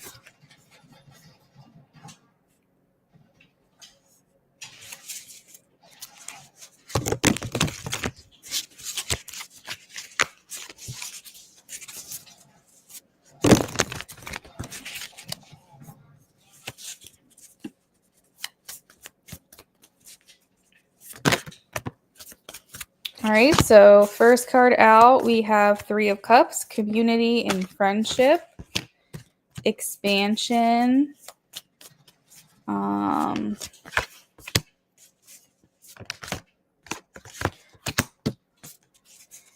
maybe being a part of his friend group or circle. I see you always having a crush. What are his feelings? What are his feelings?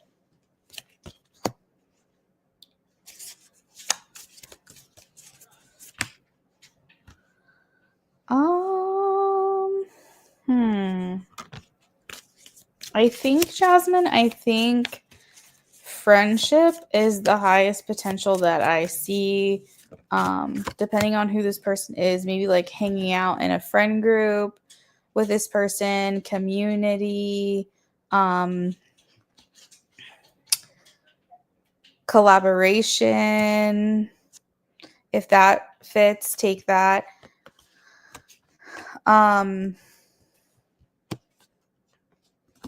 Yeah, I'm not seeing romance. With how things are right now, I'm not seeing romance.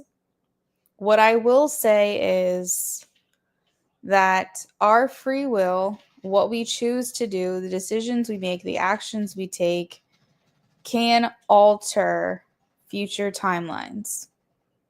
Not always, but a lot of the times we can influence them and we can alter them. So basically, because no decision has been made, you're not going to probably reach out, at least right now, until maybe the energy shifts. This is kind of where it stands, is that the highest potential is to just be friends with this person, maybe be a part of his friend group or spend time, around him. Now, if his mind shift changes, let's just say he becomes open to something more, then those alternate endings can start to form. But where his head is at right now, that is the extent of what I feel he can offer to you. And this may be indefinitely, because we don't know what's going to change between now and whenever.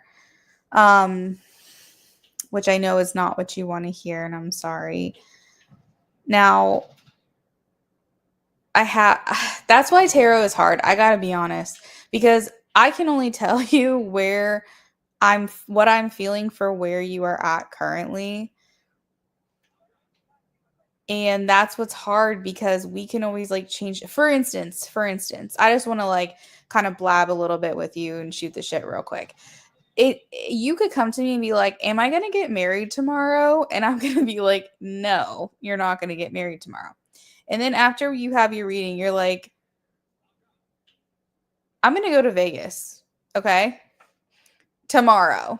And you go to Vegas tomorrow and you meet someone and you decide to get married. You have then changed the outcome, because when you got your reading with me, you weren't planning on going to Vegas, but you didn't like what you heard. So then you're like, let me see what I can do about this to make this happen. Then you go to Vegas because you made the decision after the reading, and that changed your timeline. So you could get a reading with me and I can give you one answer, and then you decide to do something different. You make a decision with your own free will, and then you get a reading literally within minutes or hours or the next day, and your whole entire future could have changed because you chose something different.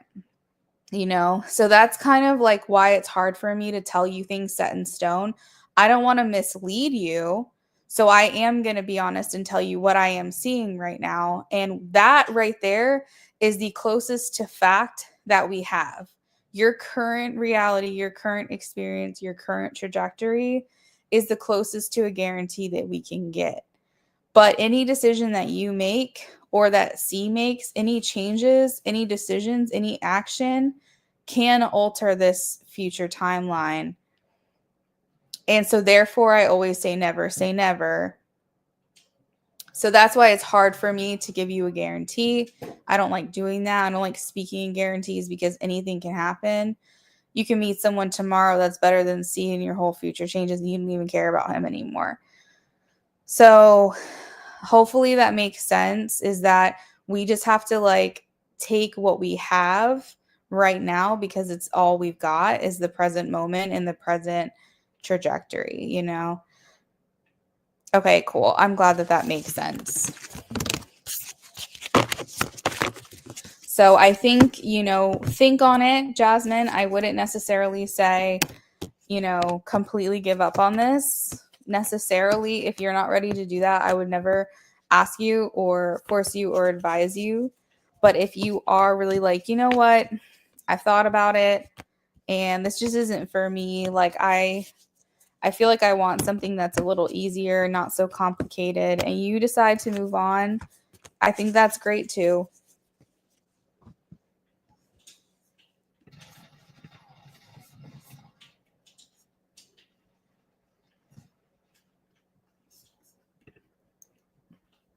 Yeah.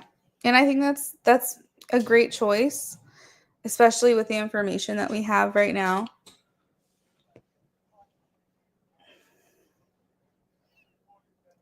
You're welcome, Jasmine. Thank you so much for stopping in.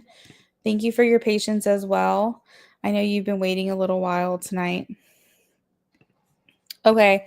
This is for Emily. Emily donated for a yes, no no elaboration. So Emily, if you're here, feel free to check in with me. I'm shuffling for you now.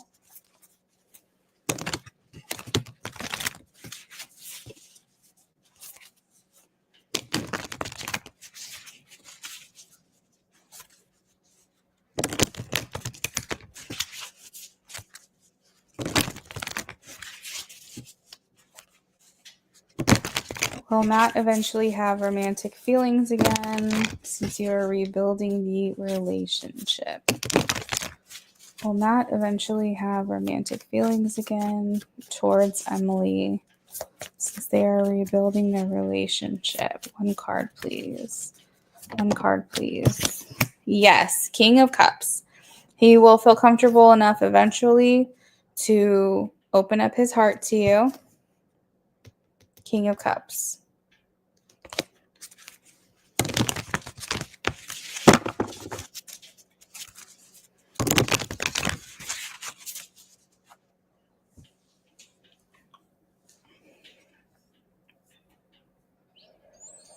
So you guys just got to keep doing what you're doing, Emily. Don't change anything. Don't do anything crazy.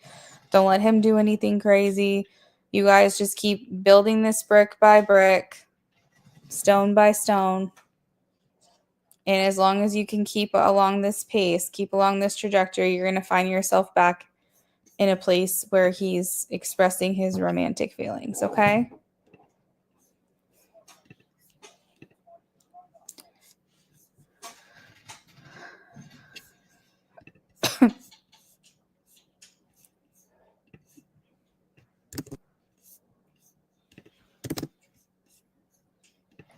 All right, next up I have, thank you, Emily. You're welcome. Next up I have Natty Nat. Natty Nat for a mini reading.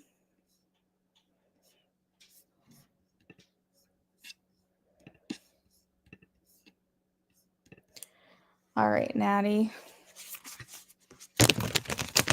I've been told I'll meet a new guy romantically. That is a water sign. Ooh. I want to know more about him.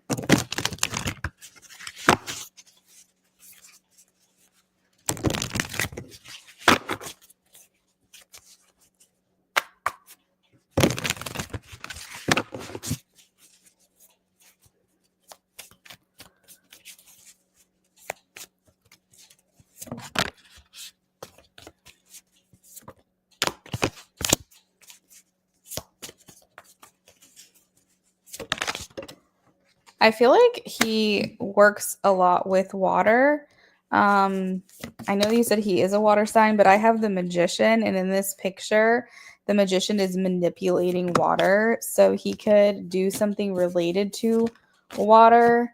As a career, he could work with like beverages. He could work on the beach or near the water, or he could like put in ground pools. He could fish a lot. Like, I don't know, there's something to do with this guy that he has a special affinity or connection to water as well, not just because he's a water sign, but because the Magician is here showing that he manipulates water. So he might really love his showers. He might love going to the beach. Like, there's just something about him that he just gets a lot of pleasure and joy around that. And I think that when he does those things, he's able to make things happen for himself much quicker. The Magician here talks about how he's a really good manifester. So this person is the type of person that when they put their mind to something and they're ready to put it into action, it gets to them very quickly. So he could say, by the end of the year, I want to make an extra $10,000. Once he decides on that, he figures out a way to make it happen. And it happens just like he says. So I feel like when he comes into the connection, whatever status he has in terms of money, career, like maybe like where he's living or his lifestyle, it's everything that it's curated specifically for him. It's as good as it's going to get in that moment because that's everything that he created for himself. I feel like he's pretty ambitious, but I feel like he doesn't like to be a hard worker. He likes to be a smart worker. he's the type of person where it's like he wants to make money the easy way. He wants like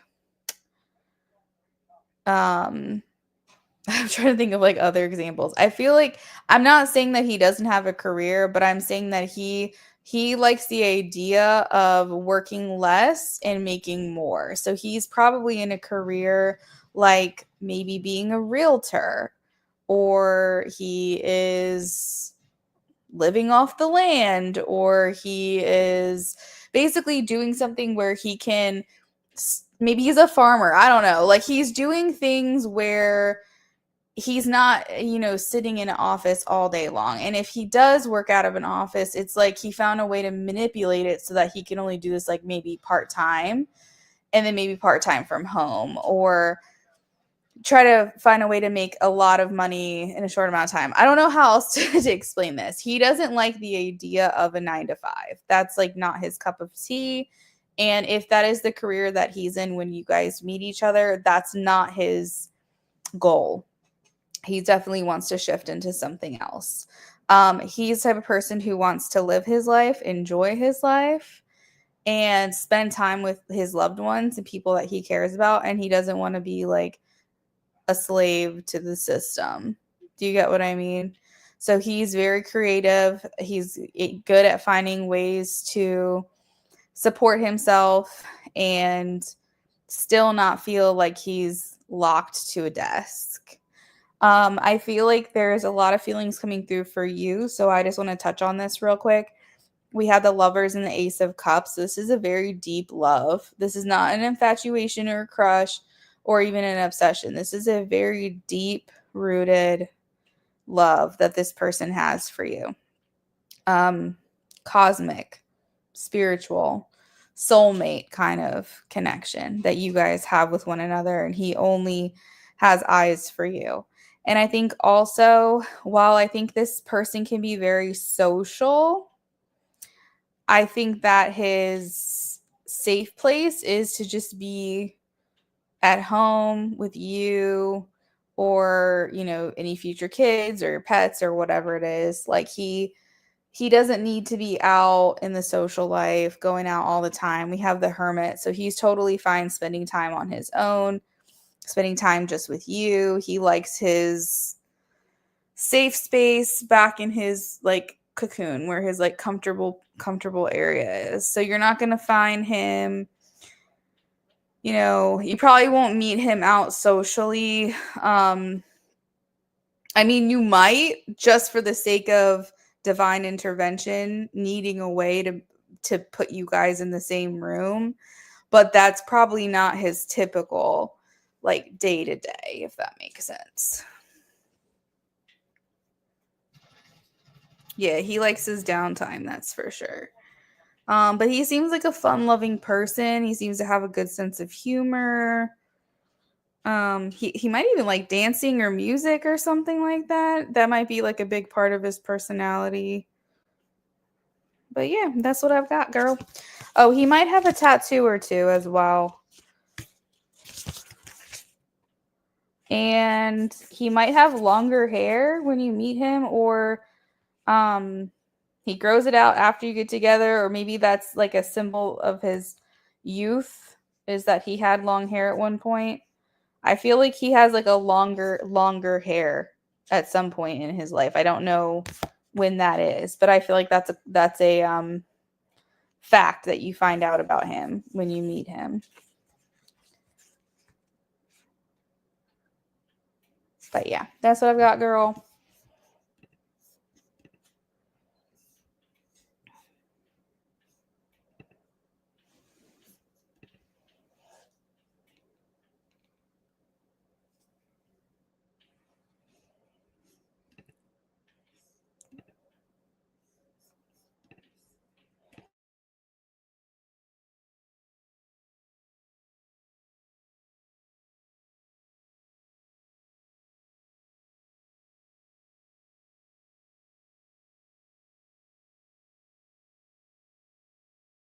You're welcome, Natty.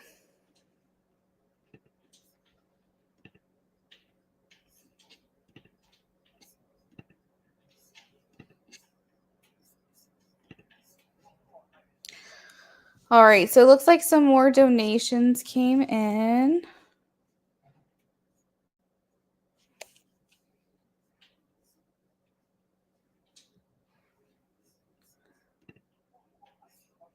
Let me update the donation list. Next up, we have Paula.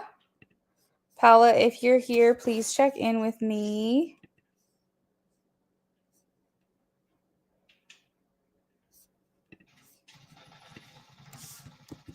Hey there. What can I do for you?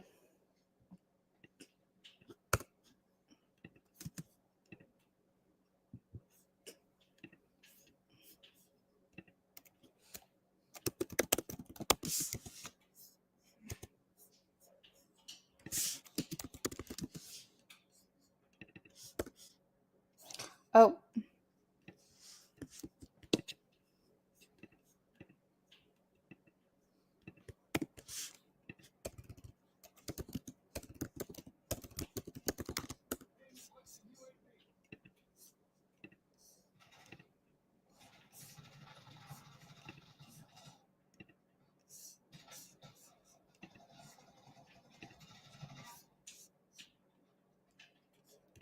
All right. Why did my ex Alex's sister and his best friend send you a friend request on Snapchat? Oh my god.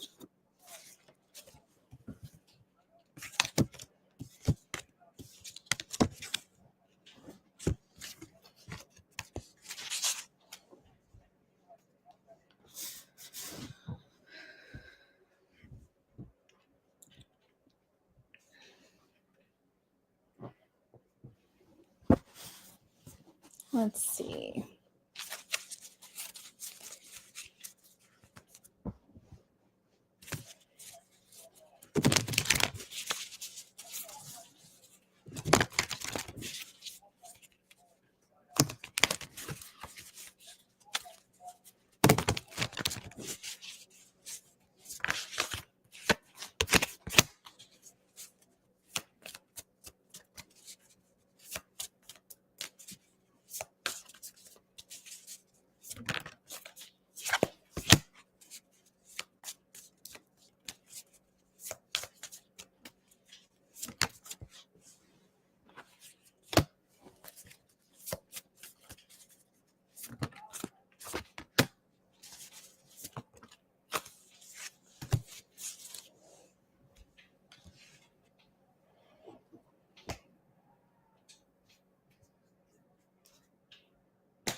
Okay. So,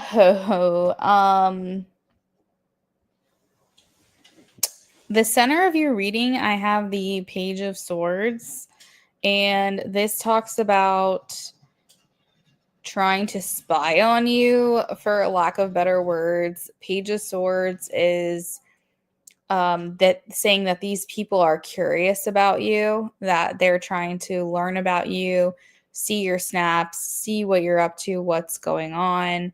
There's likely an ulterior motive for this, and that might be to be like a informant to your ex, if that makes sense. Snap, I don't really use it, but from my understanding, it's a fairly personal thing. Like, you typically aren't going to add people on Snap that you don't really know. So I don't think that they felt like they could try to follow you with like a fake name or something, because they had a feeling you probably wouldn't accept it. But I think that maybe they thought that you would accept them if you knew who they were, because then that would strike your curiosity and you'd be wondering like what they want or what they're trying to do. I feel like they are trying to get information on you, try to see what you're up to these days. That indicates to me that there's something more going on than meets the eye. At the same time, for both of these people to do this, they probably were just trying to either increase the odds that you would accept, because maybe you would accept the sister but not the friend, or the friend but not the sister. Also, if this was like very close together, like very soon after one another, it might have just been like an attempt where you didn't accept the first one, and then they're like, let me try let me try, and see if she accepts me instead. So I don't know if you have already approved their request or not, but it feels like to me that they're just trying to get more information back to your ex. Your ex might be talking about you, might have brought you up, and Gunner, baby, he's scratching on my shoes again. What is he doing? So yeah, I think they're trying to get information on you, Bella. I asked if you should trust it, and I did get a no, because I think that this isn't a genuine desire to connect with you. I think that there's something else going on. So yeah, I mean, do with that information what you will. I don't know if you've already accepted them or not, but if you haven't, I'm getting advice that you probably shouldn't trust it. We have the Devil and the Five of Wands.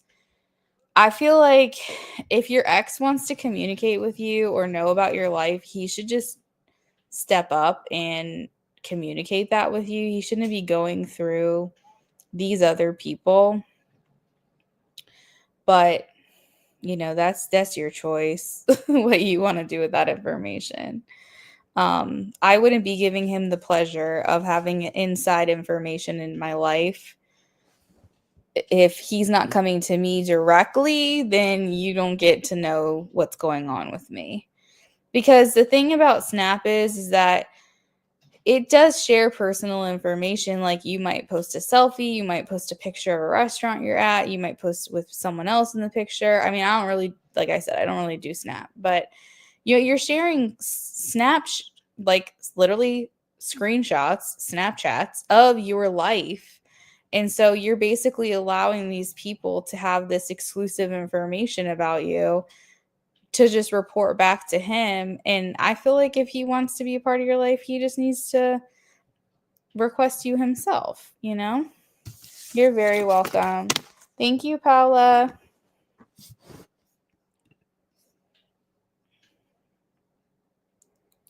Okay. So next up I have Jasmine. Girl, what did you donate for? You got to break this down for me. Oh my goodness. Have a good night, Paula. It was so good to see you.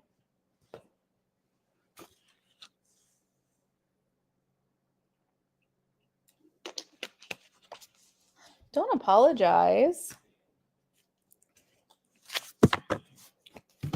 It's just pleasant, but I was like, holy moly. It's a good surprise. Don't worry. Channeled and in-depth. Okay.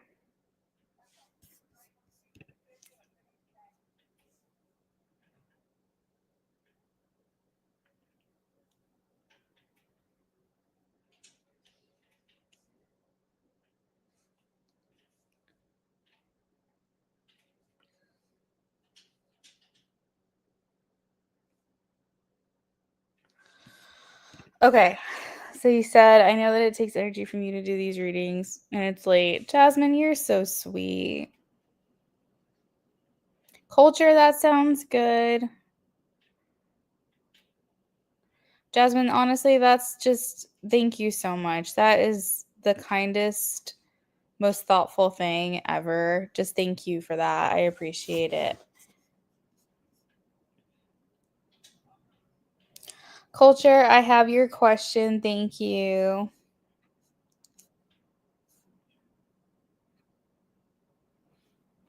All right, Jasmine. So we'll start with the channeled message if that's your preference.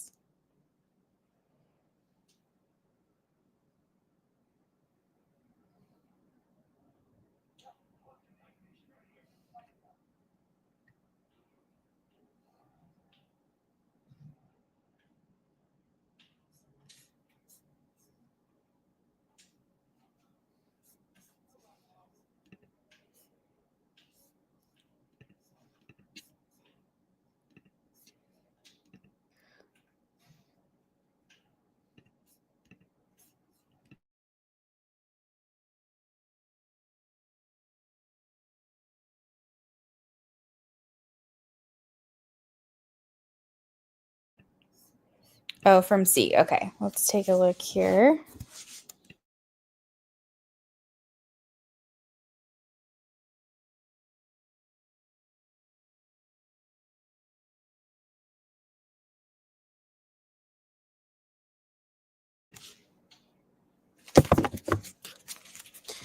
Jasmine, I think you've gotten channel message a couple times before.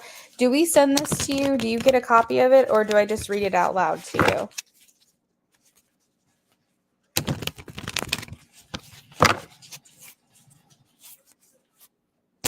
Okay, Jasmine, that sounds good.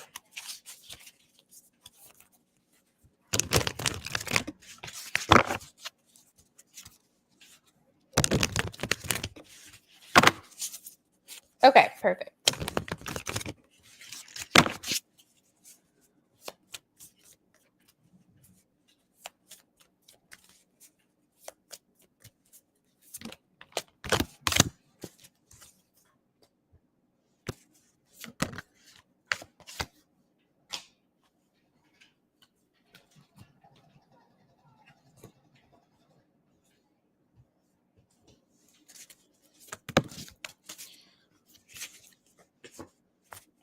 All right, it's going to take me a few minutes to get this message going for you.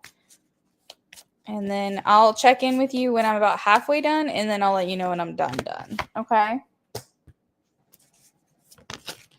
Amy, that sounds good.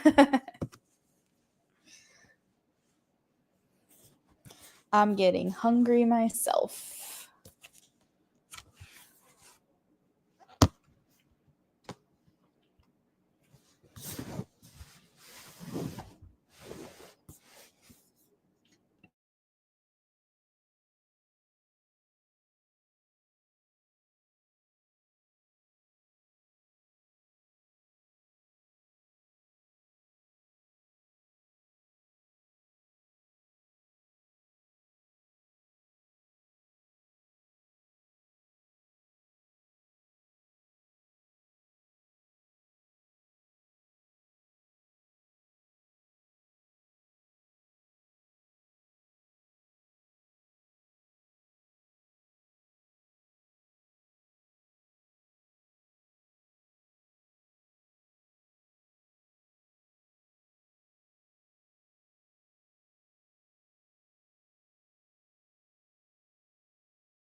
You were talking to Jella about everything regarding Elias, just trying to feel through your feels, and she was like, "We're gonna Taco Bell, bitch, get in the car." I love it. Oh my god, I love it.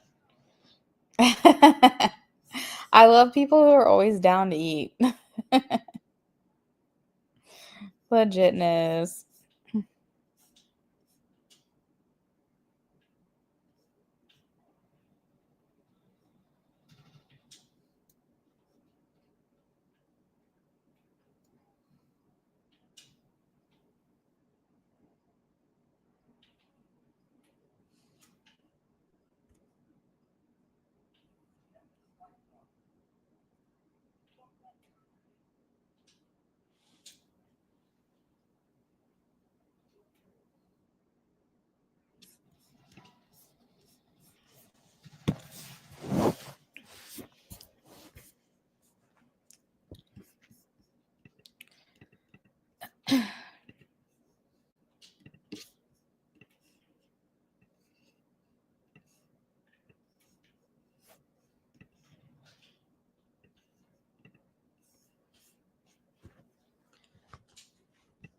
Bodie.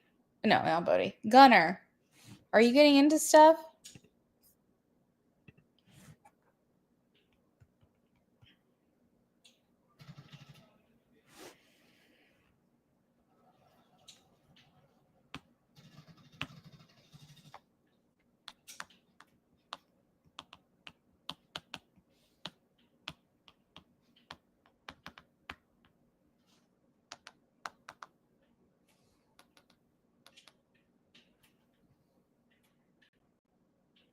Oh my God, they drive me up a wall.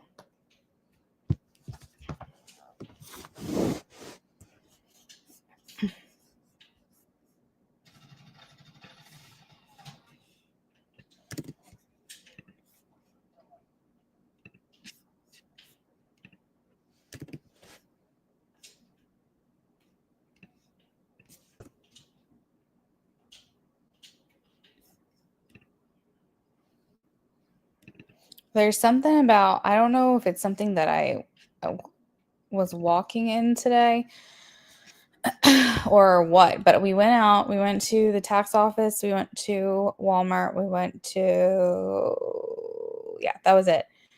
I come home and my cat's face is like obsessed with my shoes. It's like rubbing all over them.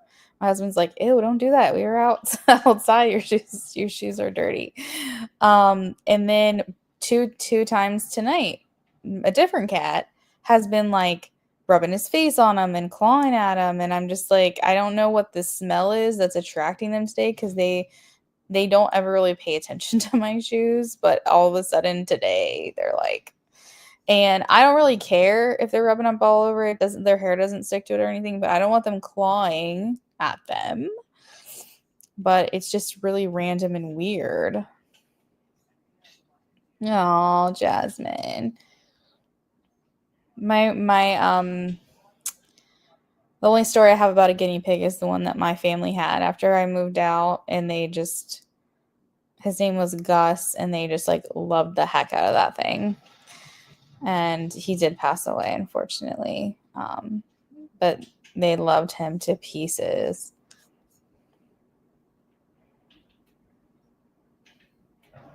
Yeah, Amy, we can do that for sure.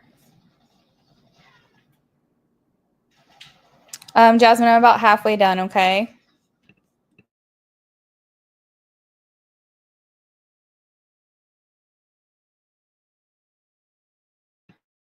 Oh, I also just realized I haven't had music on this whole time, so oh well.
Okay, I'm back.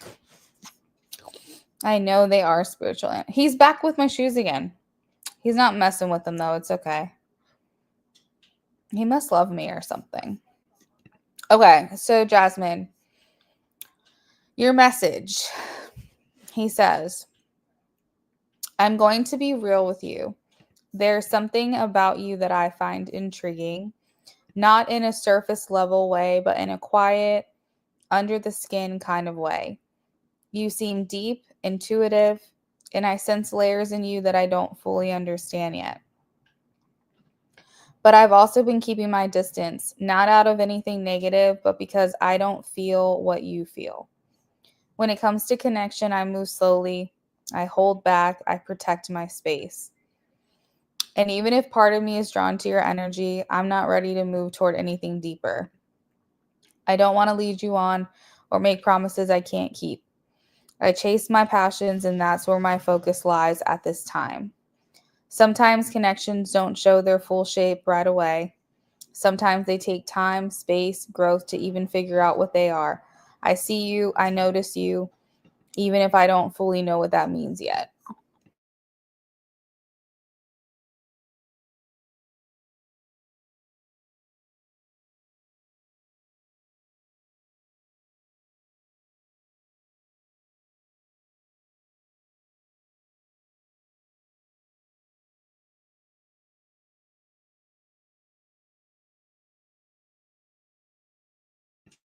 What I take from that, Jasmine, is the specific things that he says, where he says, I don't feel what you feel. I protect my space. I'm not ready to move towards anything deeper. I'm chasing my passions, and that's where my focus is at this time. I think that's what you need to like take from this message.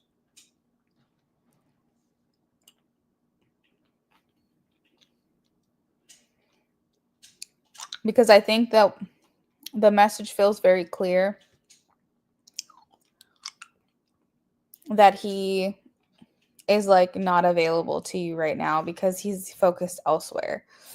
And while that message can seem a little bit confusing, there are very definitive responses that let me know that you guys are in different places right now.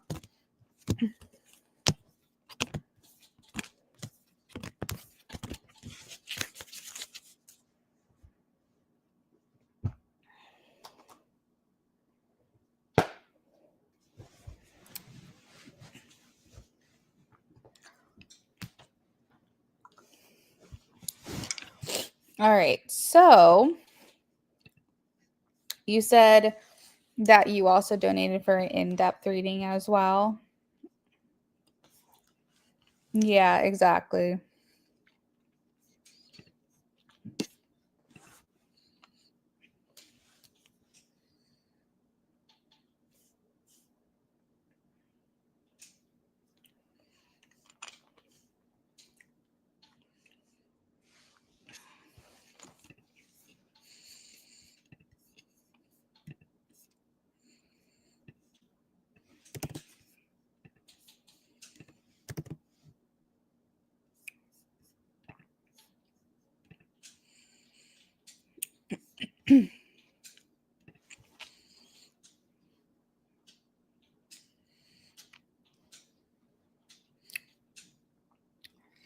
Ray, this is so weird. I think I predicted your donation because I swear I just looked on my phone and saw your name.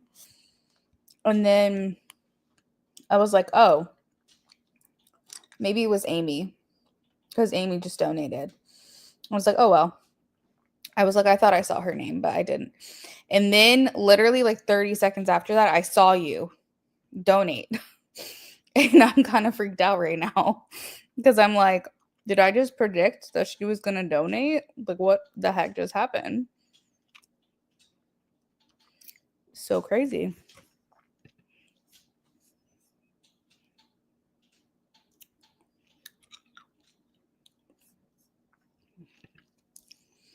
Yes, I got yours, Amy.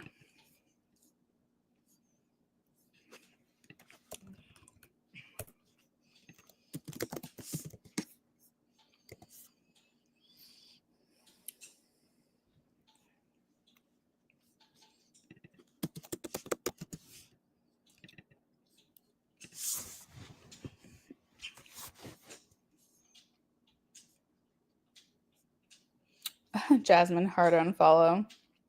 You're funny.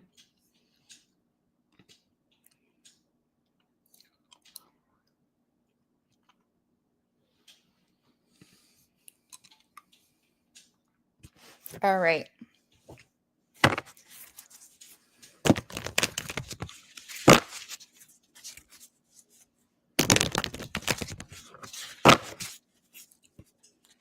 Oh, that's right. You are in music. Okay. In-depth questions regarding you in music this year. You have this project called Saturn's Return that you're going to start working on. What do you see happening for me focusing on this? Okay.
By the way, that's a cool title for your project. I like it.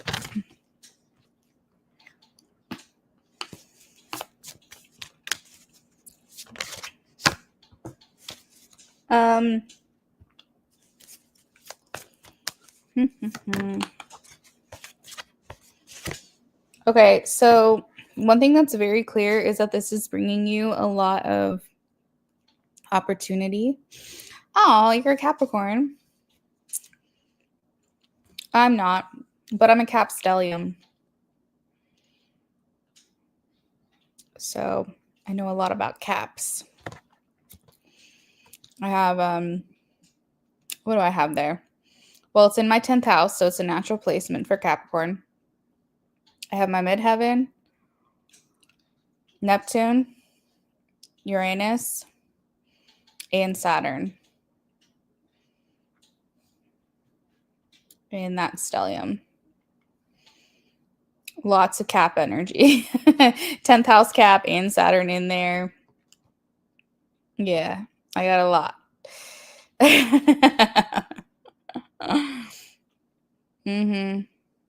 It's makes me really rigid when it comes to work. I like want to do things perfectly. But it also makes me want to do something that's like with, Uranus. It makes me want to do something that's not conventional when it comes to my career, i.e. tarot readings. And then we've got like the Neptune kind of dreamy vibe that comes along with this career as well. So I think I'm doing kind of what I'm supposed to be doing, at least for a little while. Exactly. So Jasmine, I feel like this project brings you a lot of opportunity. We have the wheel. Hey, Mahogany, thank you. We have the wheel. And so this talks about a lot of opportunity, maybe even like monetary success, financial reward, getting that support you need. The wheel like basically just talks about being very, very lucky, okay? And also I'm looking at this symbolically as well because the wheel is what comes around goes around. And considering your project is Saturn's return, as we all know, that's kind of like a full circle moment every year. Or every year. Is Saturn's return every year? I don't know how often it is, but basically Saturn's return is basically a full circle. So I feel like you're going to feel a lot of growth and you're going to feel a lot of expansion with this project. I also feel like you're putting your heart and soul into it. I have the Three of Swords, and so this feels like a lot of healing that's going to come from this project. It's almost like you're putting it out there and then you're just going to like leave it where it's at and move forward. It's kind of like just maybe going to be the most intimate thing for you. Oh my gosh, out of your whole career. The most like intimate and most passionate and most like intense probably that you have seen so far in your music career. I also feel like with the Three of Cups that you have people who are wanting to support you in this. Maybe people that are catching wind of it or people that are helping you produce it or whatever. I feel like this is a effort of numbers. So you have the guts, you have everything that you know, like that's going to make it be what how special it is. But then you have other people that I feel want in on this, and I feel like they want to help you and make this into something like never before. I also have the Fool here. So this is kind of like you're not going in blind because, you know, this is your passion. You've done it before. But I almost feel like it's kind of like the feeling of like, I'm just going to trust. I'm just going to get this out there and I'm going to do it. And I'm just going to trust that it's all going to work out. The Fool here in this reading looks like they're on the edge of a cliff and they're just like falling. They're taking a trust fall into the universe's arms and hoping that it'll go the way that it's supposed to go. And so I feel like there's this freedom or this liberation that comes from completing this project. It almost feels like you transform or transmute and then you become something different afterwards. I feel like this is a collection, or I'm hearing collection for some reason with the Seven of Pentacles. This is something that has been kind of ongoing for a while, or maybe you've been getting inspiration over time. You're finally going to put it to action, but this feels almost like a collection of like your whole life or something in one project. So it feels like there's different elements. It feels like this is very, very thought out. This is very, what is the word that I'm looking for? Like methodical. Like I feel like this is like very well thought out, very well planned. And what's going to happen is it's going to bring you back to those moments. Like when you're writing, recording, or whatever, like you're going to have to feel those feelings again. And I think that's why I think you're going to have to, or be put back into that place in that moment of time. You get what I'm saying? And I feel like that's why it brings on this very, like you said, intense healing experience for yourself. I see a lot of scribbles on like a piece of paper or a book, a notebook, something along those lines. So like maybe a lot of revisions or edits, and or maybe this is like things that you've written a long time ago that you'll be actually like implementing now, or taking inspiration from maybe old writings or old workings, something along those lines. Yeah, it just feels incredibly liberating. It feels spiritually guided. Page of Cups, King of Cups. There's also like something like, I don't know why I'm hearing like, hold on, let me look this up and make sure I'm saying this right.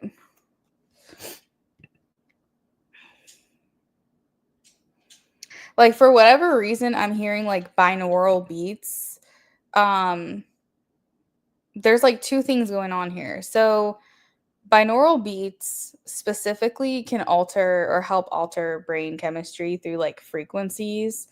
There's a perceived tone that can shift brain wave patterns and might help like reduce anxiety, increase focus, increase sleep. So there might be some kind of like fusion that you put into this or like layer into this music that provides that kind of same feeling or injects that same feeling. But even if it's not binaural beats, I feel like there's still a unique element you're bringing into this. It might be the instruments that you're using.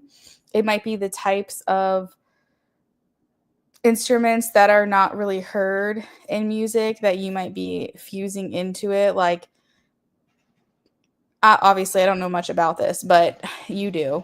So if I'm saying like there's typical instruments that people use in music, you might be trying to think outside of the box. You might be trying to think like, oh, what exotic sounds can I use to kind of infuse into this and really make this sound different?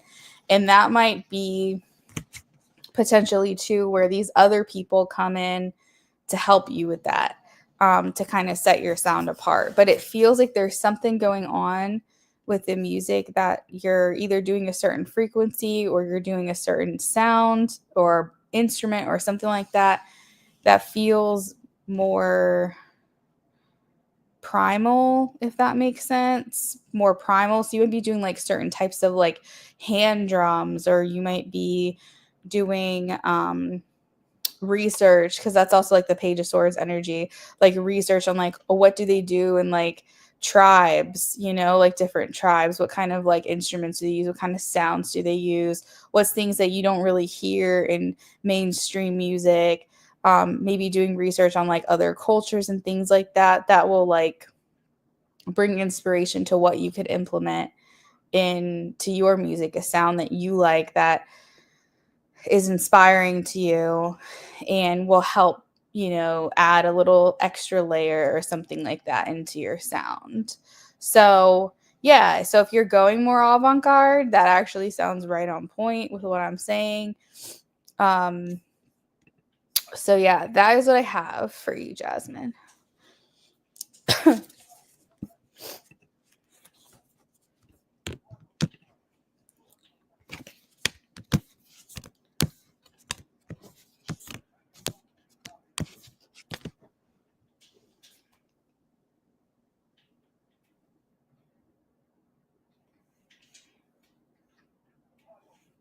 Yeah.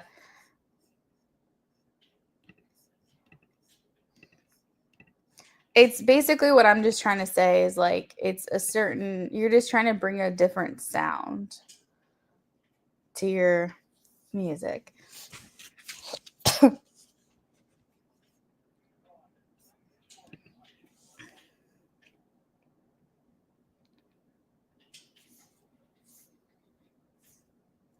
But I do think it brings like a lot of opportunity. I think it might even bring like financial success as well. The wheel talks about being really lucky, like almost like you're making it at the perfect time, you're dropping it at the perfect time, like completing it, you know.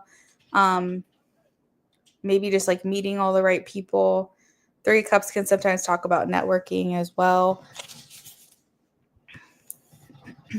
Like, yeah, I don't know, something like that.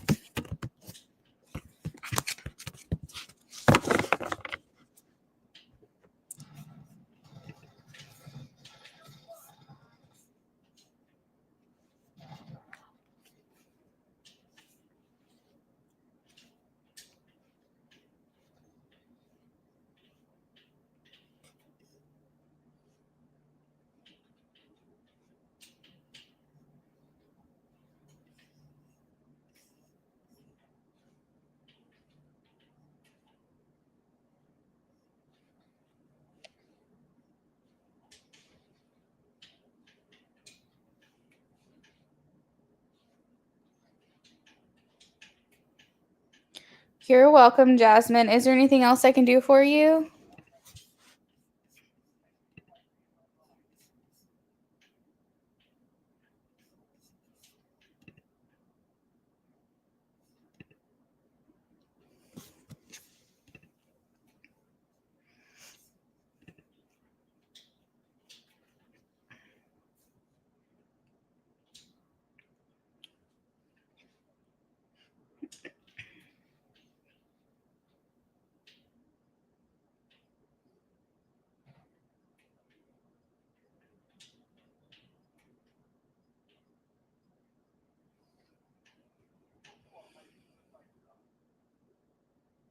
Okay, let's take a look here.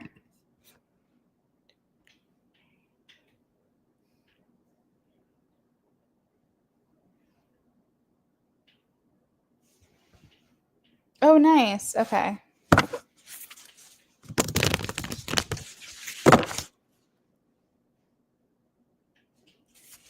All right, let's look into the reception of it.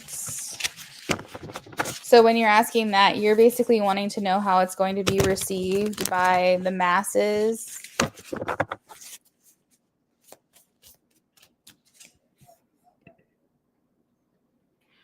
Ooh. We love Florence. Right, babe? He can't hear me. He's got his headphones in.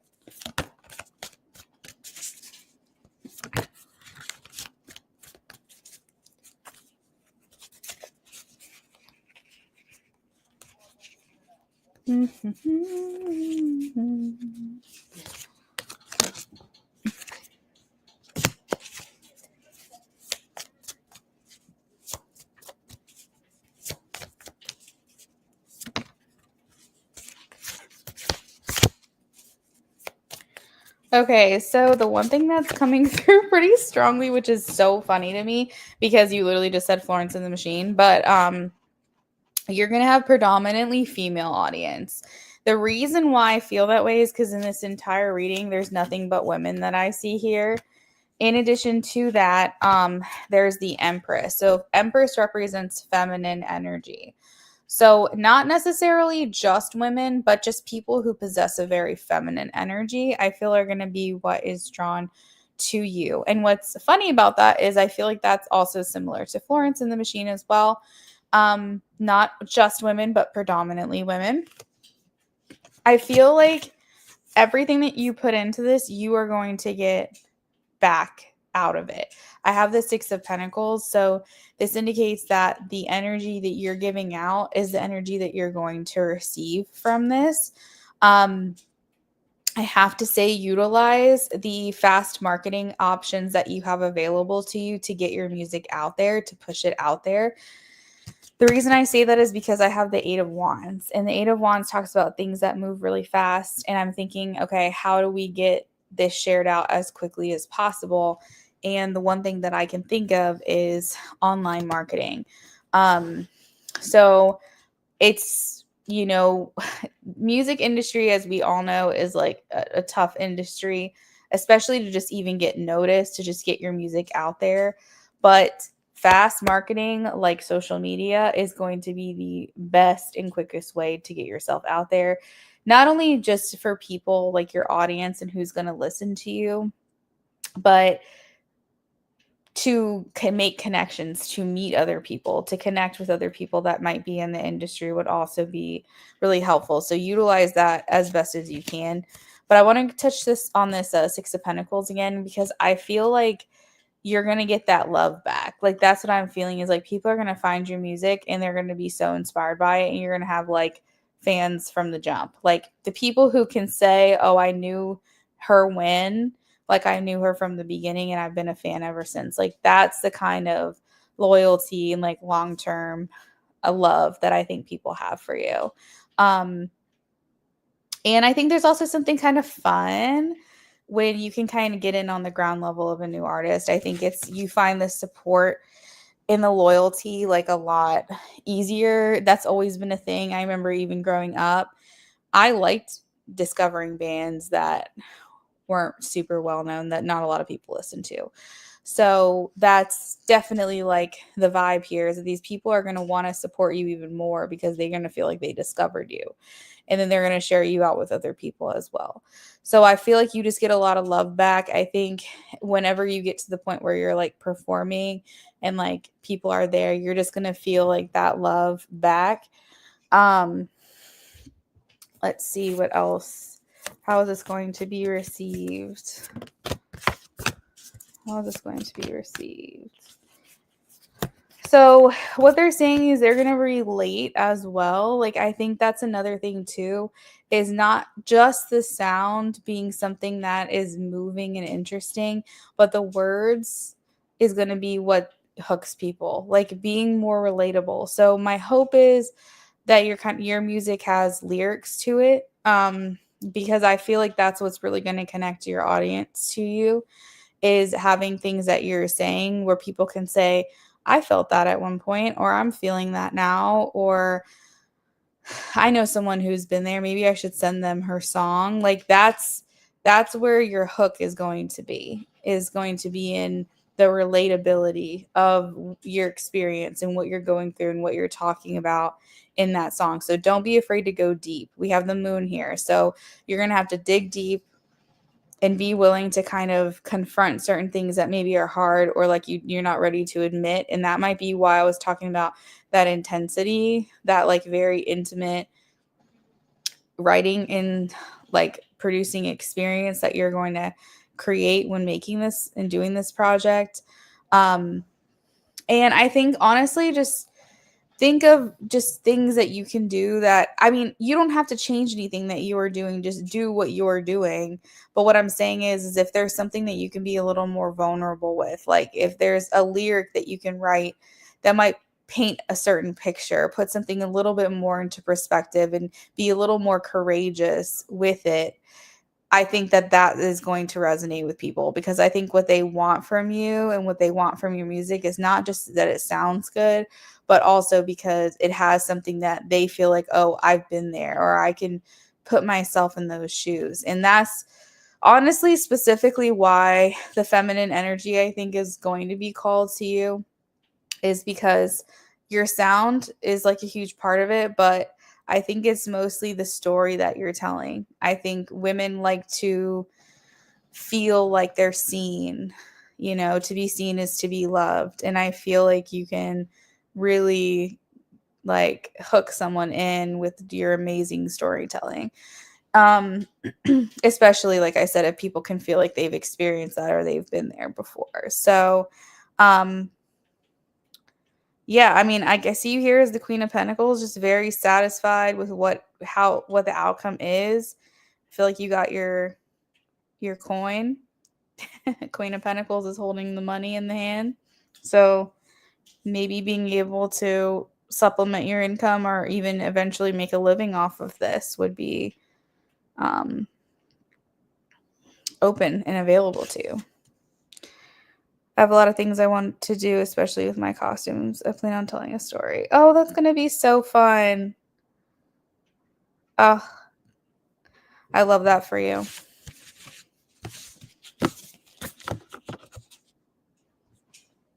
Mahogany, give me 1 second. I'm going to update the list, okay?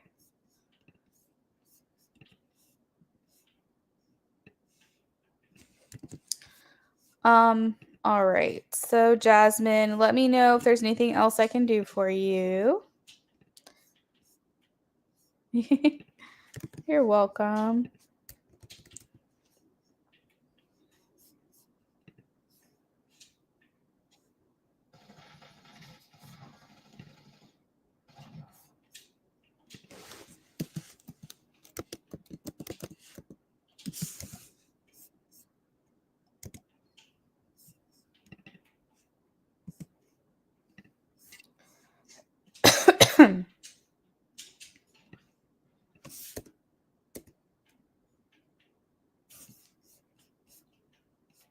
Yeah, of course. I mean, I wish you so much luck on that journey.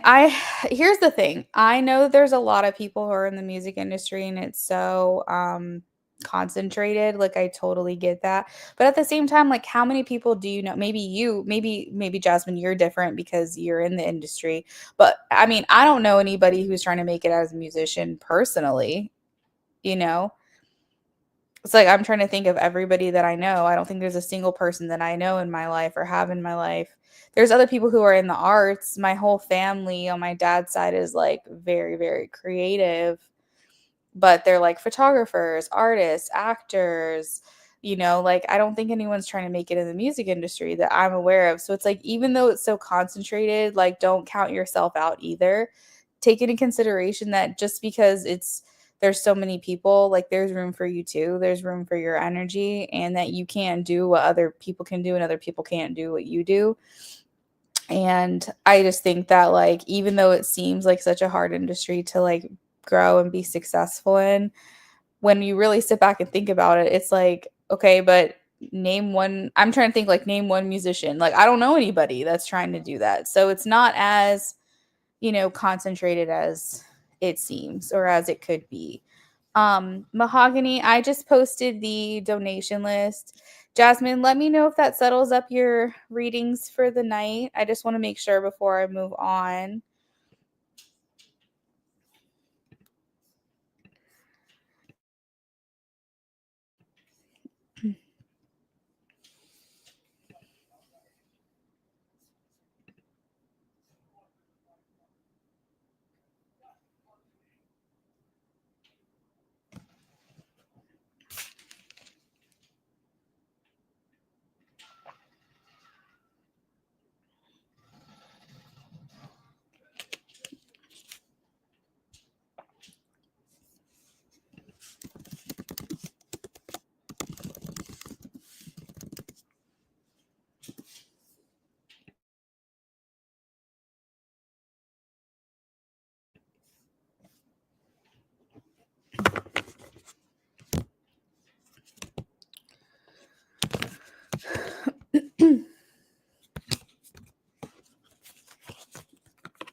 Hey there. Okay, perfect. So, Jasmine, I think we're all settled up. Thank you again for everything. I really appreciate, your contributions tonight, and I hope you enjoyed your readings with me. It sounds like you did, so thank you again. We're going to work on culture now. We're going to move on down the list. So, culture is here. Culture is sleepy, but culture is here.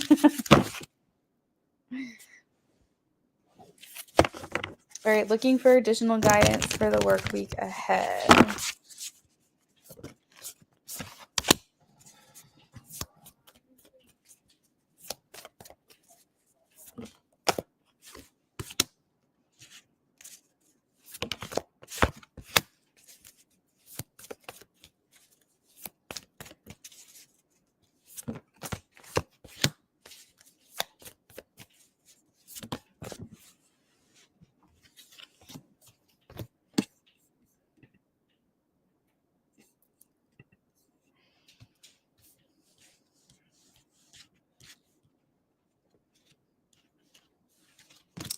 Oh, culture. Culture, culture, culture.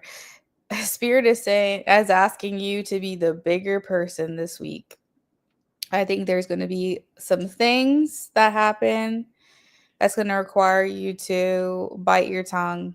And Spirit is saying, please be the bigger person. I'm asking you to be the bigger person. And I'm so sorry, because sometimes you just want to really, like, sometimes you really just want to tell people how it is and just like, you don't want to be the bigger person. You want to be the petty person, or you want to be the person that like speaks their mind or is really direct. And I feel like Spirit is saying you're going to need a lot of patience this week, my friend. Find your safe space, find your way to cope, find your way to meditate during these times. I see here Queen of Cups, where you're going to be like asking God, what is it? What do they say? Like, God, hold me back or something. Like, you're going to be, there's like an expression that I've heard before that's really funny, where it's basically like, you're going to ask God to like protect you because, or maybe protect Carrie because, you're going to feel like you want to like hurt her or something. But you're like, God, give me patience. Give me patience right now because the bitch is trying me. So that's how it feels. I see here with the Queen of Cups, just like you kind of raising your hands, just like looking up, like, oh my God, this is just too much. But yeah, you're being called to just be the bigger person, to show your grace, to show, your true colors and who you really are. And I feel like someone's going to try you. And I feel like you're going to have to just bite your tongue and keep it together for the sake of your integrity and potentially the sake of your job. So maybe going into this and knowing that someone's going to try your patience, maybe it won't be so bad because you kind of know what you're in for. But I see Queen of Pentacles here. She's got her eyes closed. She's acting unbothered. So really just allow for, like, especially if Carrie is trying to get a rise out of you, she's looking for a reaction. So don't give her one. Don't please her, especially if she's pissing you off. Because some people, like, they just want that kind of reaction out of somebody. The Queen of Pentacles is sitting here with her eyes closed. She's smiling. She knows that she's rising above the problem. I see multiple pictures of people just like breathing, meditating, really just trying to find their strength in these moments. And the moon here also talks about like the things that we keep deep down. So the things that you're feeling, I feel this is not the week to release those feelings. It doesn't mean you're not going to get your chance at some point, but just try your best to be the bigger person this week. So you said you knew it was coming. Is that just like a feeling that you've had? Is there something going on?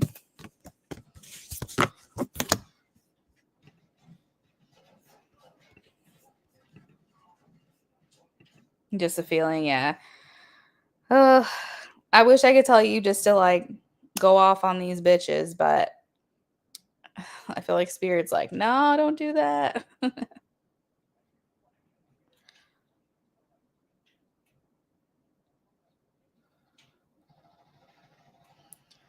Well, I'm hoping it's not as bad as it could be. I'm hoping that now that you know this going into it, you can woosah and mentally prepare yourself going in, and then she's not going to catch you off guard, because then you can say, oh, I already knew this was going to happen, and now you have like a better defense to dealing with it because you already saw it coming.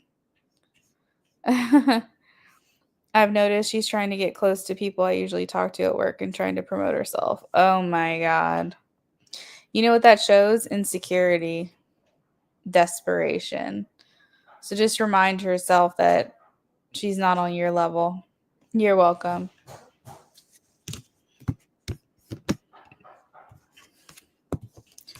All right, next up we have Amy for a mini reading.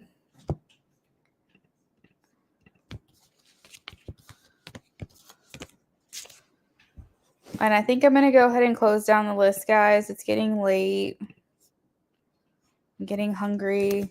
I'm getting sleepy. Have a good night, Culture. Thank you so much for hanging out and staying awake.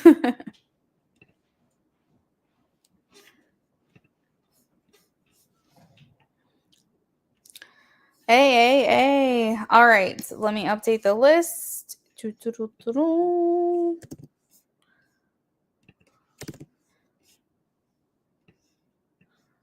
All right, we got 3 more people on the list. 3 mini readings, and then I'm out of here.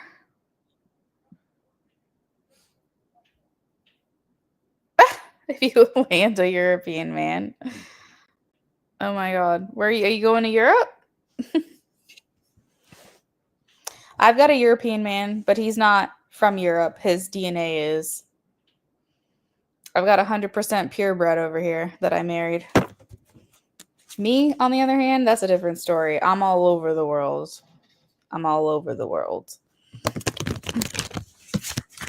But my husband is like, I think he's like 92 to 95% Europe.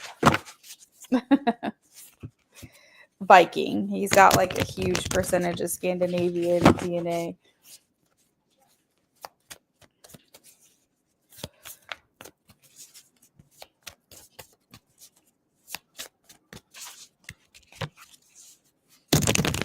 All right. How could she meet her next person?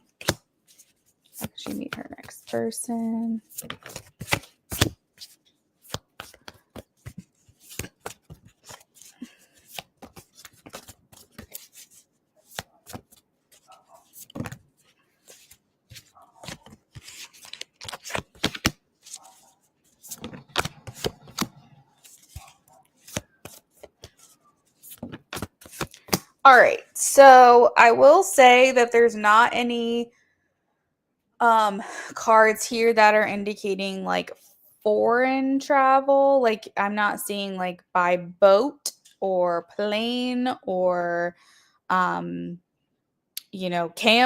Like I'm not seeing anything like that. And I don't see like suitcases or anything. So it doesn't feel like traveling outside of the country for you.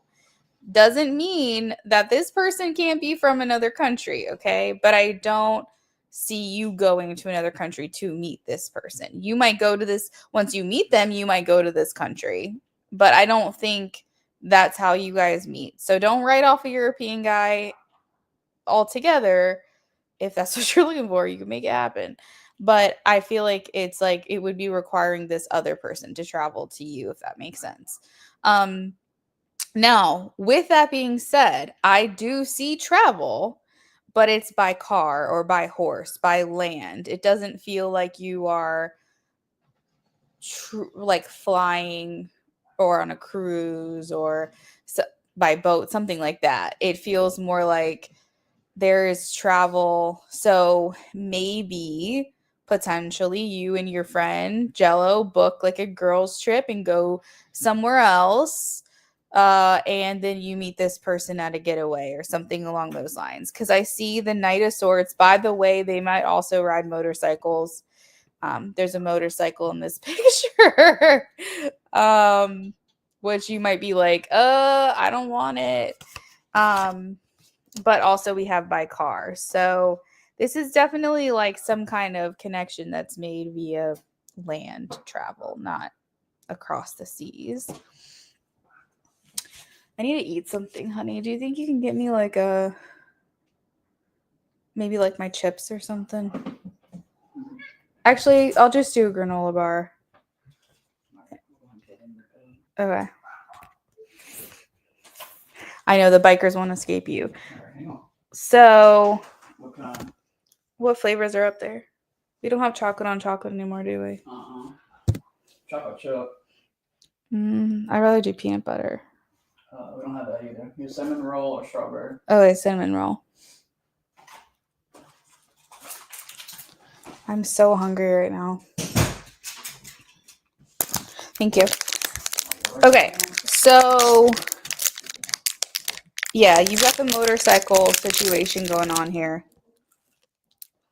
Sorry to say. I feel like this person likes dirt bikes, motorcycles, four-wheelers.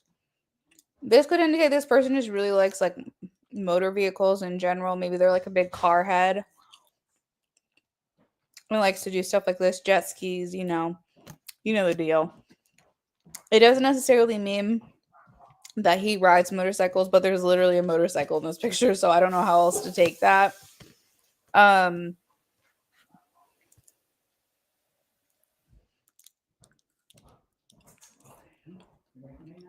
I feel like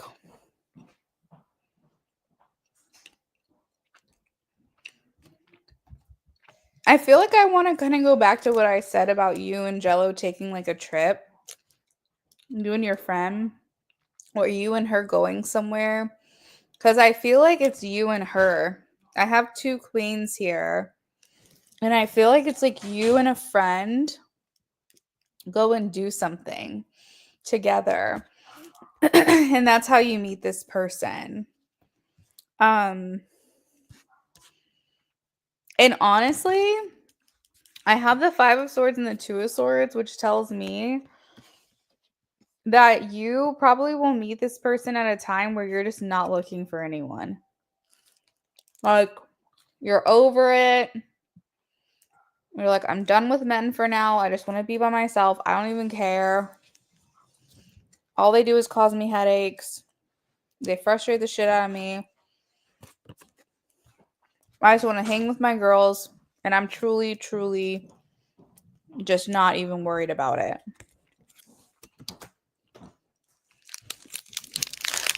So I think when you meet this person, you're like done.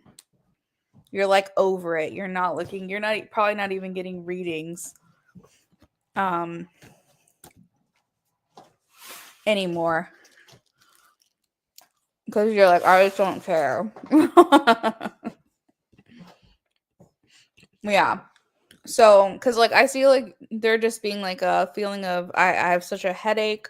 Are you getting the shower? I, you can get him. Okay. Feeling like a headache, feeling like you're frustrated. So I feel like you might. Here's what I think. It's not what I want, but it's what I think. You might continue to go for Elias. And I think you're going to get to the point where you get very frustrated with this person. And you're like, screw it. I'm done. I'm not even like going to put myself out there anymore. Or you don't go for Elias, but you do meet someone else that is falling into the same pattern. I think you get yourself into a point where you're just very frustrated. Because the 5 of Swords and the 2 of Swords here, you're basically like, I don't want to see men ever again. Like, I want to put a blindfold on. I just want to spend time with my girls, focus on my career, and I'm not even worried about it. You're just over it. So I think that something has to happen to get you to that point. You basically have to stop caring. Well, that's good. That's good, especially because you said you guys were planning on making a trip together. So you just never know. Yeah. But you had a coming to Jesus talk today with the girls. Oh, that's good. I'm happy to hear that.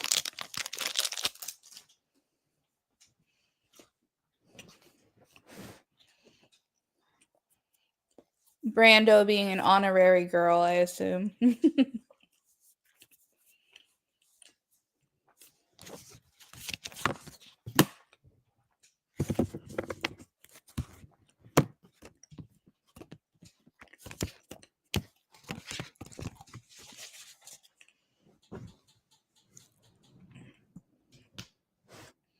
Oh, that's the best.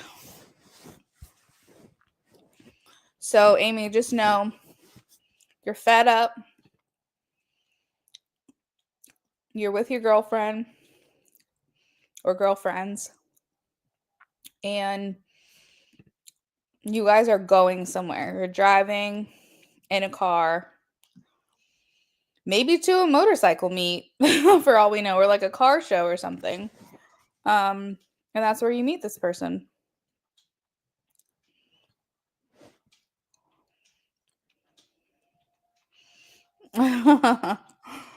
Just don't get a tummy ache to add to the mix.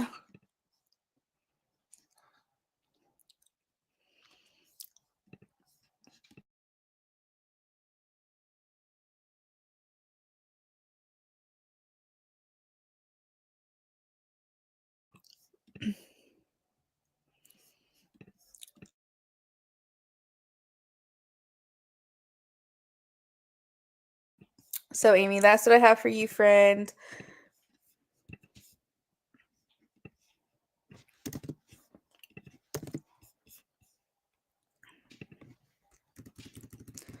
Night's like that low key, what you've been attracted to. You don't know why.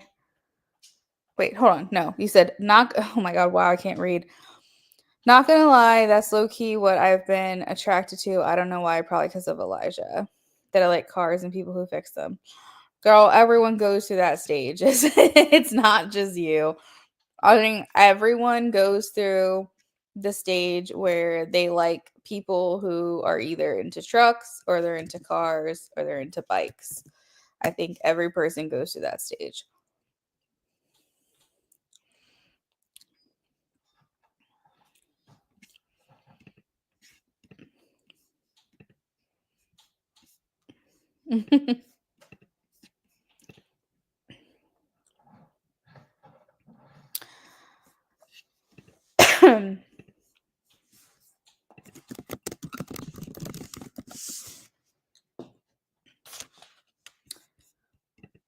Oh, fun. Good night, Amy. Sleep tight.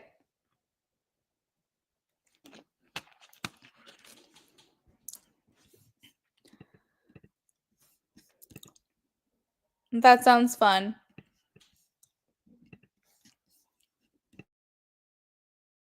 Sleep tight.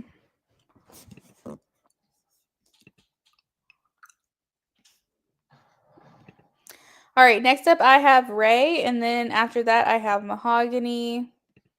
Ray, can you please check in with me with your question?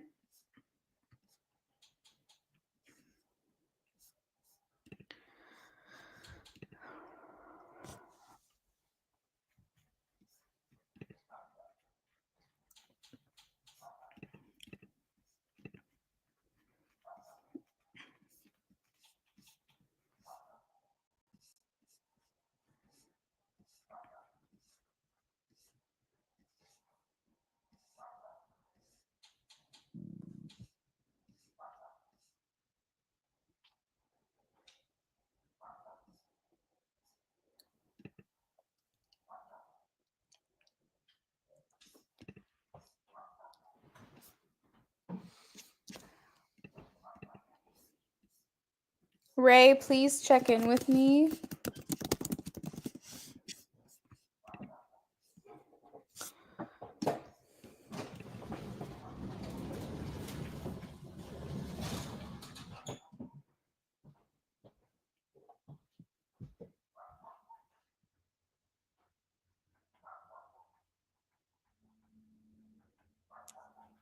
Oh my God, can they stop?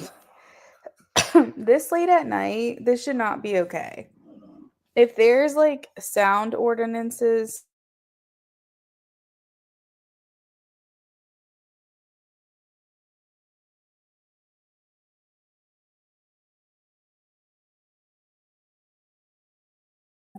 all right, we're gonna give her another minute or two and then we'll move on.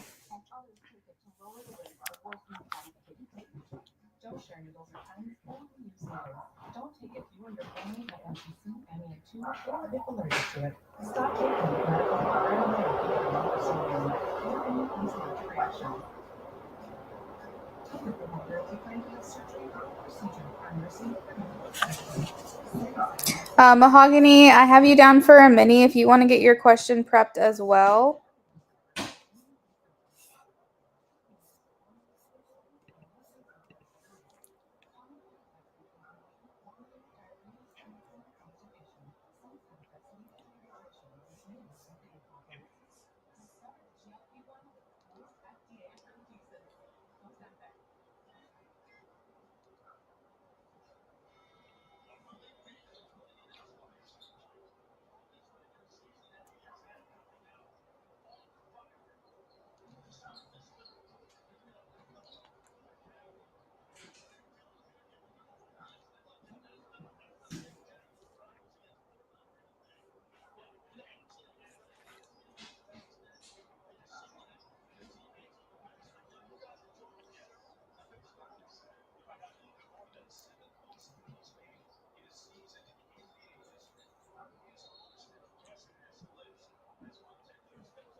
All right, I don't think she's in here. So Mahogany, if you want to get started with your question, you can go ahead and post that for me now.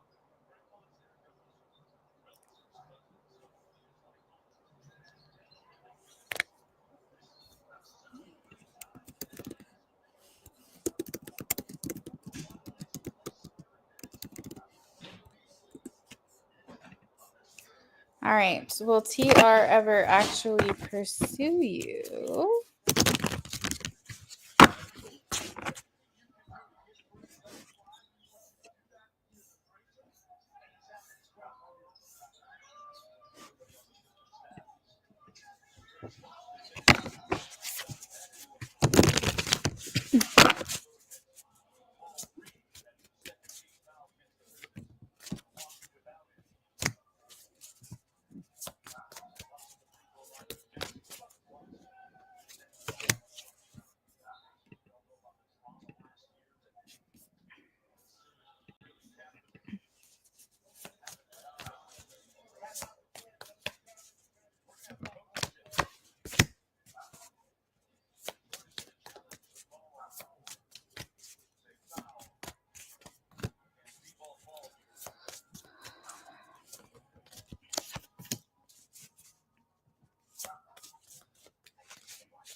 Okay. Um,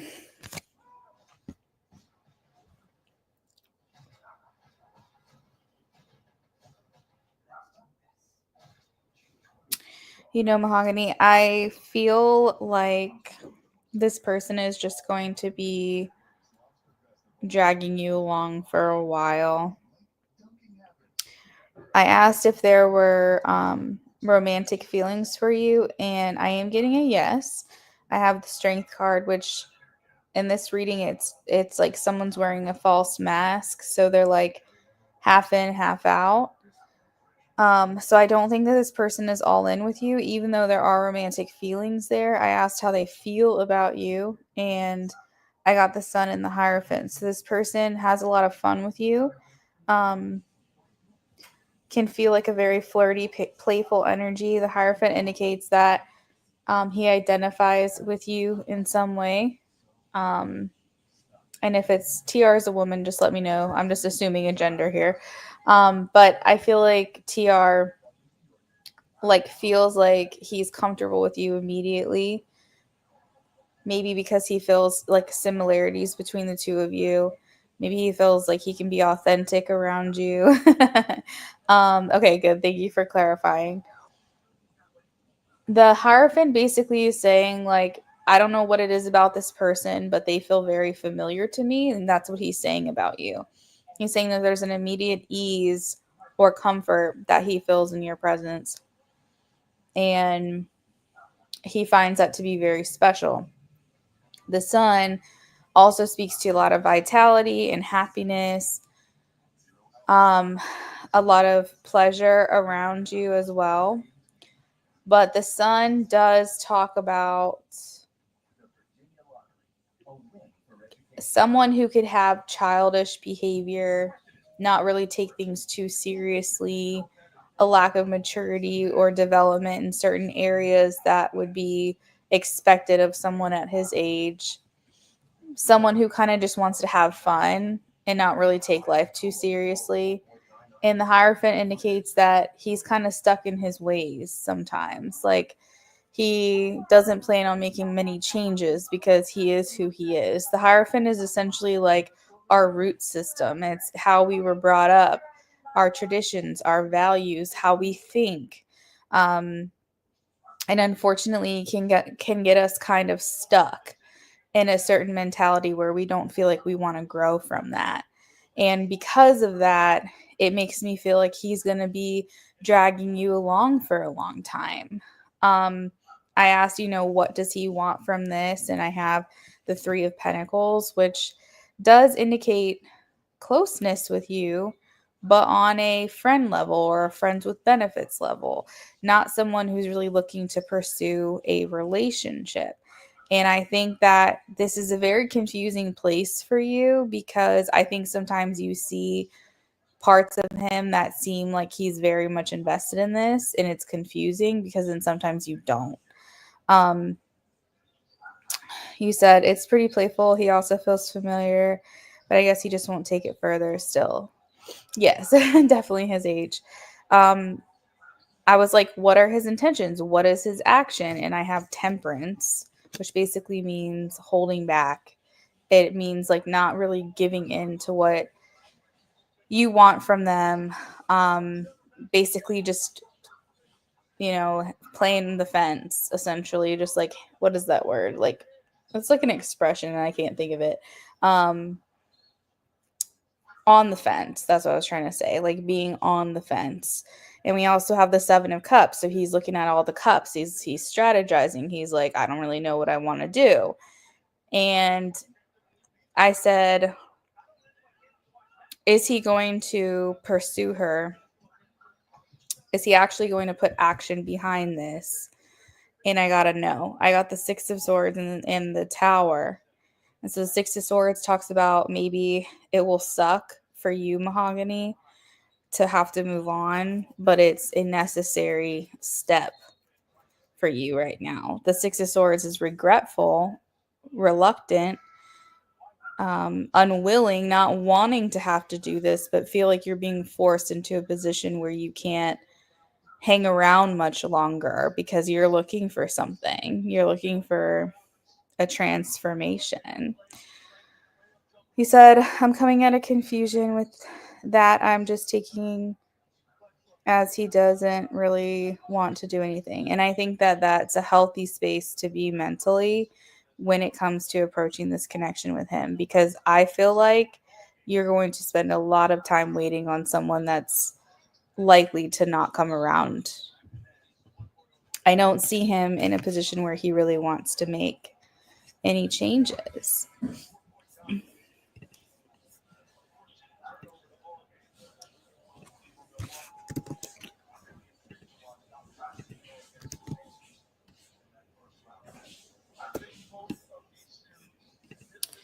Yeah, definitely forced. I get guys always having to apologize to me in the future about how they treated me. Right. And then it's like, but why couldn't you see that when I was right in front of you? That's happened to me before plenty of times. My friend a long time ago had said at one point, you just always seem to be the one that got away. For every single person you date, they can't see how magical you are in the moment. And years and years and years later, you moved on and they are still thinking about you. And so it might be one of those things with you too.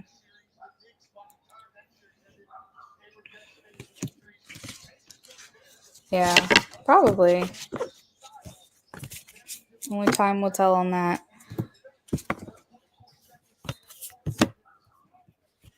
But that's like the hard part is we want to know, like that's the tough part. We want to know if someone's going to regret something, but by the time that they actually do start to regret it, we don't care anymore.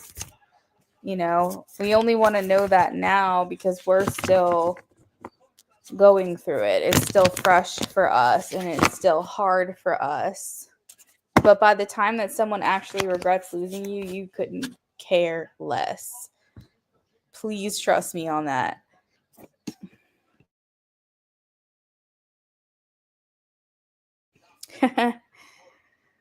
You're welcome.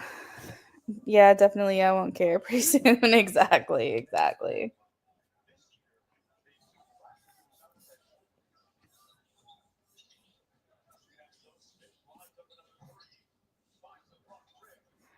Kushal, all of my lists are closed for the night.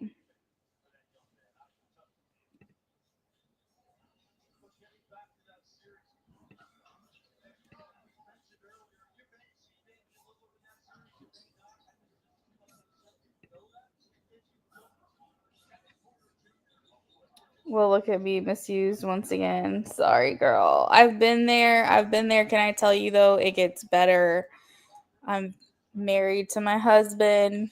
We've been together for 10 years.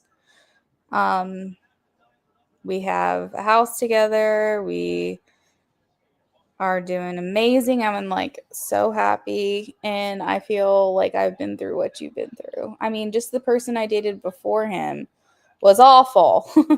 There's a lot of learning and growing that had to happen in this relationship just because I was so conditioned to believe that a person can't keep a promise and a person can't hold up their end of the deal. And I meet him and it's like so easy. And I'm just like, why did I waste all this time? You know, it does get better. Let me be an example. I'm no better or worse than anyone. If I can have it, so can you.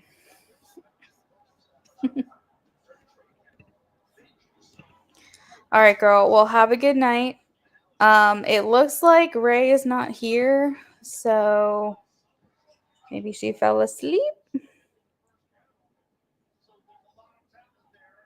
Let's see.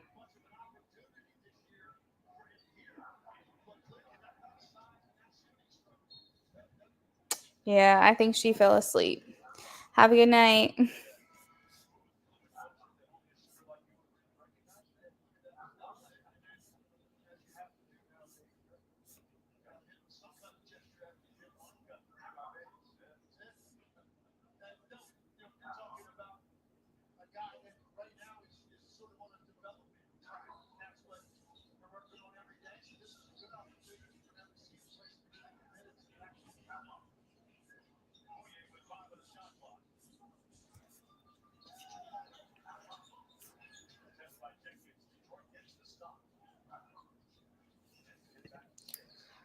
He said, but as a Leo, it's an ego thing, but it does feel awesome when I find a person that does other treatment.